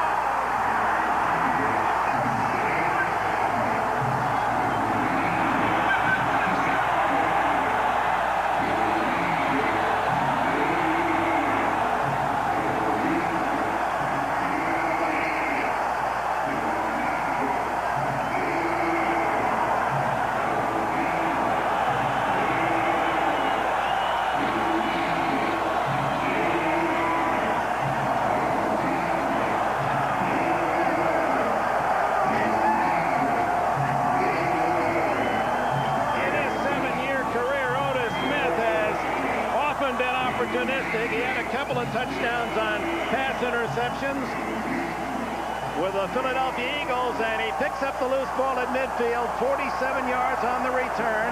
James Stewart trying to get that extra, knocked free from the ball. Then it turned an extra point, and New England is 2 minutes and 24 seconds away from a trip to New Orleans. Well, it's appropriate. The defense has been spectacular the whole day. They make the play here that possibly could win the game for them. Chris Slade, number 53, pulled it out. Otis Smith catches it on the fly. You know, the one thing about this play, this was a tremendous play. This was a draw play, but Slade is the guy that really makes the play. Gets his arm in, knocked the ball out. Smith with the touchdown. That is great defense. Chris Slade, you can see him to the right as he comes, hits it from behind. That's what makes James Stewart fumble. It's mindful of a game in the 80s in Denver when Jeremiah Castile stripped Ernest Biner of the Cleveland Browns as the Browns were only 3 yards away from a possible Super Bowl chance, and Denver went on to the big party. Just didn't expect it today. You know, the perception was it was going to be offense, offense, offense, and both defenses have been solid all day, but New England has really been, they've had an awesome game today. What did Tom Coughlin say to us? And you think about the scores. The punter being tackled on the 4-yard line, touchdown. The punt return guy fumbling the ball, field goal. And here's another one. Now the 20 points, a fumble recovery in the air for another touchdown. That's 17 out of the 20 points basically on turnovers. So the New England Patriots have not allowed a touchdown in the 2 playoff games. Pittsburgh managing 1 field goal and Jacksonville only 2 field goals today. Out comes Bucky Brooks to the 30-yard line. We talked about that game in Denver. Let's go back to the 1987 AFC Championship. Bernie Kosar looked to be the hero as he rallied his team from a big deficit. Draw to Biner. Ernest Biner. Fumble the ball, and Denver has recovered. Oh, my! And so the Broncos went on to the Super Bowl as Biner would played a brilliant game, fumbling there as Castile, the hero for that one big play.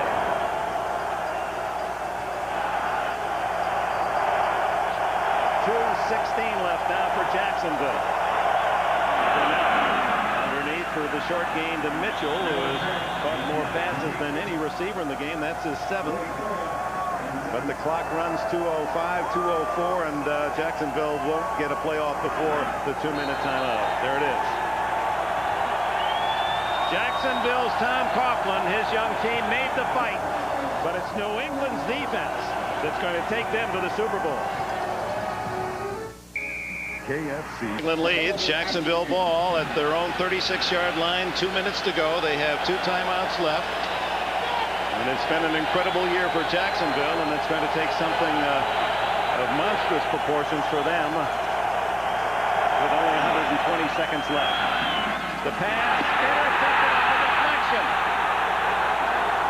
Teddy Bruschi, the rookie linebacker from Arizona, in the right place for the bounce, and that'll nail the win for New England. Jimmy Smith was the receiver, couldn't hang on. Well, when you get in desperate situations, these kind of things happen. When the ball gets tipped up in the air out in the field, there's too many defenders chasing after it. The ball hits Jimmy Smith right in the stomach. He knocks it up in the air. Teddy Bruschi hustling makes the play. You know, you get a feeling on this thing with Smith here as he's just trying to run with it right before he gets it, because he's looking around. He never sees where the ball goes. If he had his eye on the ball, at least he would have been able to see it go up in the air. Bruschi, a 3rd-round pick of the Patriots. He tied Derek Thomas's college record at Arizona when he sacked opponents 52 times. And a solid player as he's matured as Curtis Martin now. Running almost at will, coming knocked out of bounds to stop the clock at the 23. A disheartened Jacksonville defense. Let's think about this New England defense, however. Remember the Giant game. The Giants led 22-0 at the half. New England has not allowed a touchdown since. That's 10 quarters without a touchdown. Against Pittsburgh last week, only 1 field goal, 2 field goals allowed today. Well, it is. That's the difference in this football team, and it really starts with the defensive front. They changed, back then, Dick, they changed. They play about 6 or 7 defensive linemen. They're bigger, they're stronger. It stopped teams from running the football on them, and that's the reason why they've gotten so good. Dropped. We want to remind you that with this crowd, still on its feet celebrating, there's a hungry football audience here in New England. They've had not much to cheer in the 30-some years of this franchise, 36, and the Lamar Hunt Trophy awarded to the American Football Conference champion. It'll be presented at midfield. It'll be a chance for all these fans, many of whom stayed here through the very lean years and are here to celebrate with those who came on to cheer a winner as latecomers. That'll follow. And then, of course, our Sunday night programming that includes Third Rock from the Sun.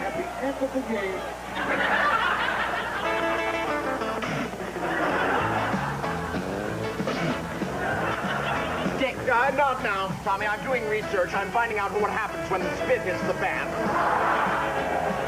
Tonight, it's Mike Ditka and Wayne Knight of the Wild Third Rock.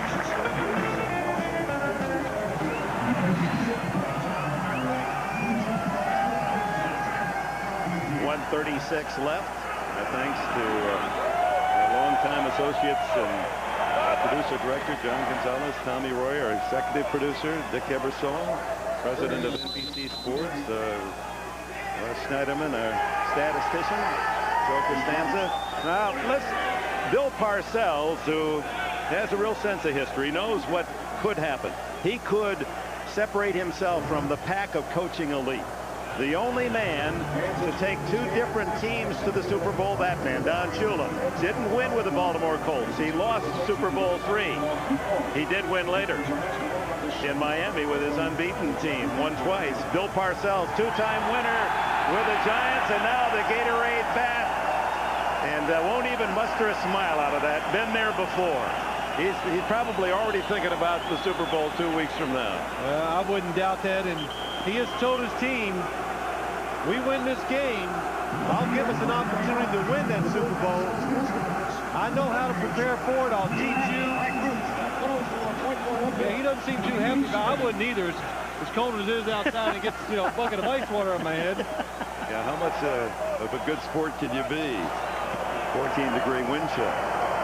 Curtis Martin to the 21-yard line with 124, 123, and the clock running now. So Green Bay, a winner today, impressively 30-13 over Carolina. The two expansion teams eliminated in the championship game. Here's how the Patriots match up with Green Bay. Green Bay's #1 defense against the 7th-ranked offense. The Green Bay #5 offense, 19th ranked defense of New England. Oh, is that misleading? That's changed. That's right, Dick. This isn't the 19th ranked defense we've seen the last 3-4 weeks in New England. Pass offense 1 against 3 for Green Bay, and the healthiest team in the league in terms of points scored, the Packers, against New England 14th. But again, it's a different Patriot team that really came together on the defensive side of the ball the last month of the season and here in the playoffs. And now down to 37 seconds remaining as Drew Bledsoe didn't have to do much. And when you think back, the big plays in the game, the very first 2 minutes, a punt for Jacksonville, they couldn't get off, had to eat it at their own 4. 2 plays later, Curtis Martin scored a touchdown, and then the deflected interception by Otis Smith. Here's the play. Barker leaping, felt he couldn't get it away, and then was tackled by Larry Wiggum at the 4-yard line. 2 plays it took before Martin scored the touchdown. And that seemed to be the difference in the game until very late when Otis Smith off the carom went 47 yards with the interception to seal the win. Dick, and you take a look at this game in a team that went, I'm telling you right now, there's McGinnis and Parcells, and that guy played one great game. What I was going to say is the defense won this football game for the Patriots. It was not the offense that did it. Jacksonville takes over on downs, and New England sends everyone deep. A protective zone. Brunell throws underneath, and struggling out of bounds is Jimmy Smith with the catch, and a first down out at the 34-yard line. But it has been an exciting, healthy year for the NFL. 2 new teams, stars on Carolina, stars on Jacksonville that we'll look forward to seeing next year. Coach Tom Coughlin, who how can you not admire what he's accomplished? Well, everything he believes in, he took down to Jacksonville, and what he believes in, structure, discipline, it's what the NFL should be and is about. That's the reason why they got to the championship game. And Brunell, their young leader, who knows how great he will be as Keenan McCardell can't get out of bounds, and so the clock running. And also, New England, Dick, 4 years ago, complete disarray. They get it together in 4 years and win to get to the Super Bowl. Well, fighting to the very end, Brunell downs the ball to give himself at least one more play. Remember that New England had earned the right for the first player picked in the draft because they won only 2 games 4 years ago. That's when they hired the tuna, Parcells. And he took Drew Bledsoe, and it has proved out to be a great pick. Drew Bledsoe, a young quarterback, has really been forced in 4 years. A lot of throws, a lot of experience, and he's handled it real well. And then the question still rests here in New England. Regardless of what happens in the Super Bowl, will that man, Bill Parcells, be back as coach? There are heavy rumors that he'll be leaving. That'll be a penalty 5 for false start against Jacksonville. The last 7 games of the season, 2 in the playoffs, New England has allowed an average of 10.4 points a game. So it's a solid defense that'll go to the Superdome in New Orleans against Green Bay. Well, they'll need it against that Green Bay offense, and Brett Favre back there throwing it around. So their defense will have to have us. Hey, they'll have to have a super game to keep Green Bay from not scoring over 20 points because they are a prolific offense. One of the things that I really liked about when we talked to Parcells about Tom Coughlin, his final thoughts about him, is he said, I knew that this young man would be successful. from the 40. Number 8 with 8 seconds left. Crowd counts it off. New England has won the American Football Conference Championship 20-6 over a stout young team from Jacksonville with a fiery coach that with their play promises to show us some great seasons ahead. Stay with him. Down to 2. The Packers. The Cheeseheads are headed for New Orleans. Get ready, Crescent City. And they'll be joined by this enthusiastic group of fans from New England as the Patriots have won for the first time the American Football Conference Championship at home. And how about Keith Byers let loose by Jimmy Johnson in Miami? He gets a chance to go late in his career to the Super Bowl. So there are a lot of reactions. It'll be interesting to hear from both sides. The presentation of the championship trophy, that's all ahead. Don't wander away. We'll be back at Foxborough, where the New England Patriots are the 1997 AFC champions.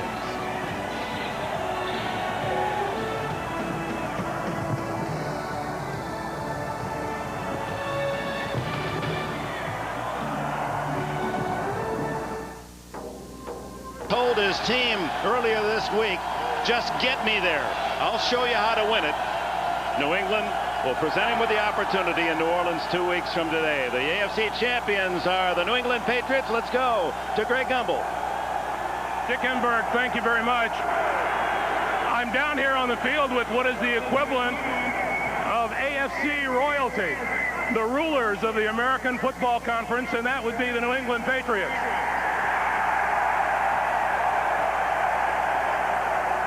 To the AFC champions goes the Lamar Hunt Trophy.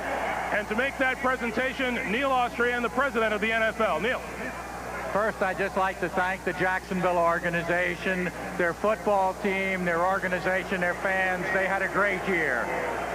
On behalf of the National Football League, I'd like to present to Bob Kraft, his family, Bill Parcells, the Lamar Hunt Trophy, emblematic of supremacy in the AFC. Our congratulations to you and the entire organization.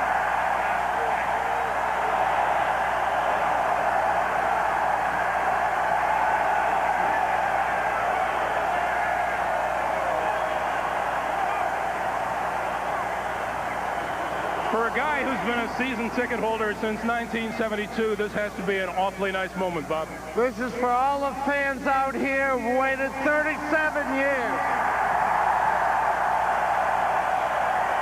Thank you, thank you, thank you. You made it happen. We've been fans together. I also want to say something about Wayne Weaver, who's a great owner, and I know he'll be here one day himself.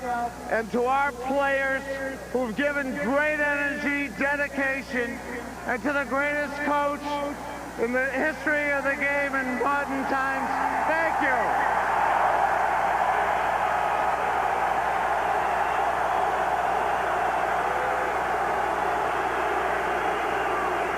Quite an accolade, Coach. The greatest coach in the history of the game. You do, with this victory, become only the second man, along with Don Shula, to take two different franchises to the Super Bowl. Your thoughts on that accomplishment? Well, I'm just very thankful for the opportunity to be here and with these players that have just given me everything I've asked for throughout the year. And I knew if they played like they have shown me all throughout the year that we had a chance. I do want to mention one guy that's not with us today. He was operated on a Friday. Sam Gash, part of this is yours.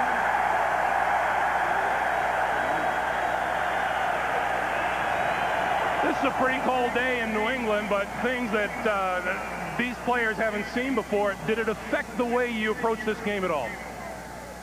Well, we thought the game would be a little helter-skelter. We hoped we could get an edge on special teams. We did do that with the early turnover, and it really helped. And You know, I have to credit Jacksonville. Their defense played well. We didn't really play as well offensively as I know we can. But hopefully we got a couple of weeks to get better, and then we'll see what happens. Yeah, in those couple of weeks, you have the Green Bay Packers on your docket. Your preliminary thoughts on those from having watched them through the season? Well, I haven't seen much film. We played in the first game in preseason, and I know they're a very good team. They wouldn't have done what they accomplished throughout the year without good quality people. They got a great coach in Mike Holmgren and a great GM in Ron Wolf. So we'll see what we can do, and I think it'll be a real good time. As you're fond of saying, you're on your way to the show. Congratulations. To the show, that's right. Let's go back to Dick Enberg. Thank you, Greg. The measure of this man as a coach, Bill Parcells, 2 Super Bowl championships with the Giants. Then he takes the challenge of a team down, only 2 wins the year before. In 4 years, he's built them into the AFC champions and a team that just seems to be getting better every game under his leadership. Jim Gray. All right, thank you very much, Dick. I'm now joined by the defensive stars today, Willie Clay and Otis Smith. Otis, tell us about the big fumble, put the game out of reach. Well, I was coming up to make the tackle. One of my guys hit him, the ball popped out, and I scooped it and scored. Glory be to God. You know, I've been praying for it, and, you know, it came to me today. Would you have ever imagined that you would have held this team to 2 field goals based on what they have done? They scored 30 points against Buffalo and 30 points against Denver. Well, they're a high-powered offense, and, you know, we just had to be poised and be patient and, you know, not make any mental errors. And, you know, we did that throughout the game, and, you know, the plays started coming for us in the 4th quarter. Were you frightened there in the last 2 minutes that they would go down the field and tie this game up and send it into overtime? Well, I figured, you know, they keep throwing and keep pushing it down. Sooner or later, something was going to happen positive for us. You know, we just kept playing hard, and, you know, and Willie stepped in front of one. That was one of the best plays I've seen all year. Otis, congratulations. Big play, Clay. That's what they call you. How about the interception down there on Brunell on the 5-yard line? Oh, man, it was a big play. Actually, me and Otis had a double on 82, and I looked back and seen the quarterback cheat to our side, and I just stepped in front. I don't know who the receiver was. I mean, he feels so good, you know, and I just like to thank the Lord for all the talent he's given me, and I like to say hi to everyone back in Pittsburgh. Congratulations. We look forward to seeing you in the Super Bowl. See you in New Orleans. All right, let's send it back now over to Randy Cross. Thanks, Jim. Here with Drew Bledsoe. Drew, you know, artistically maybe not the best, but you're going to the big one. We're going to the big game. You know, our defense carried the day. Our fans were great. They were loud.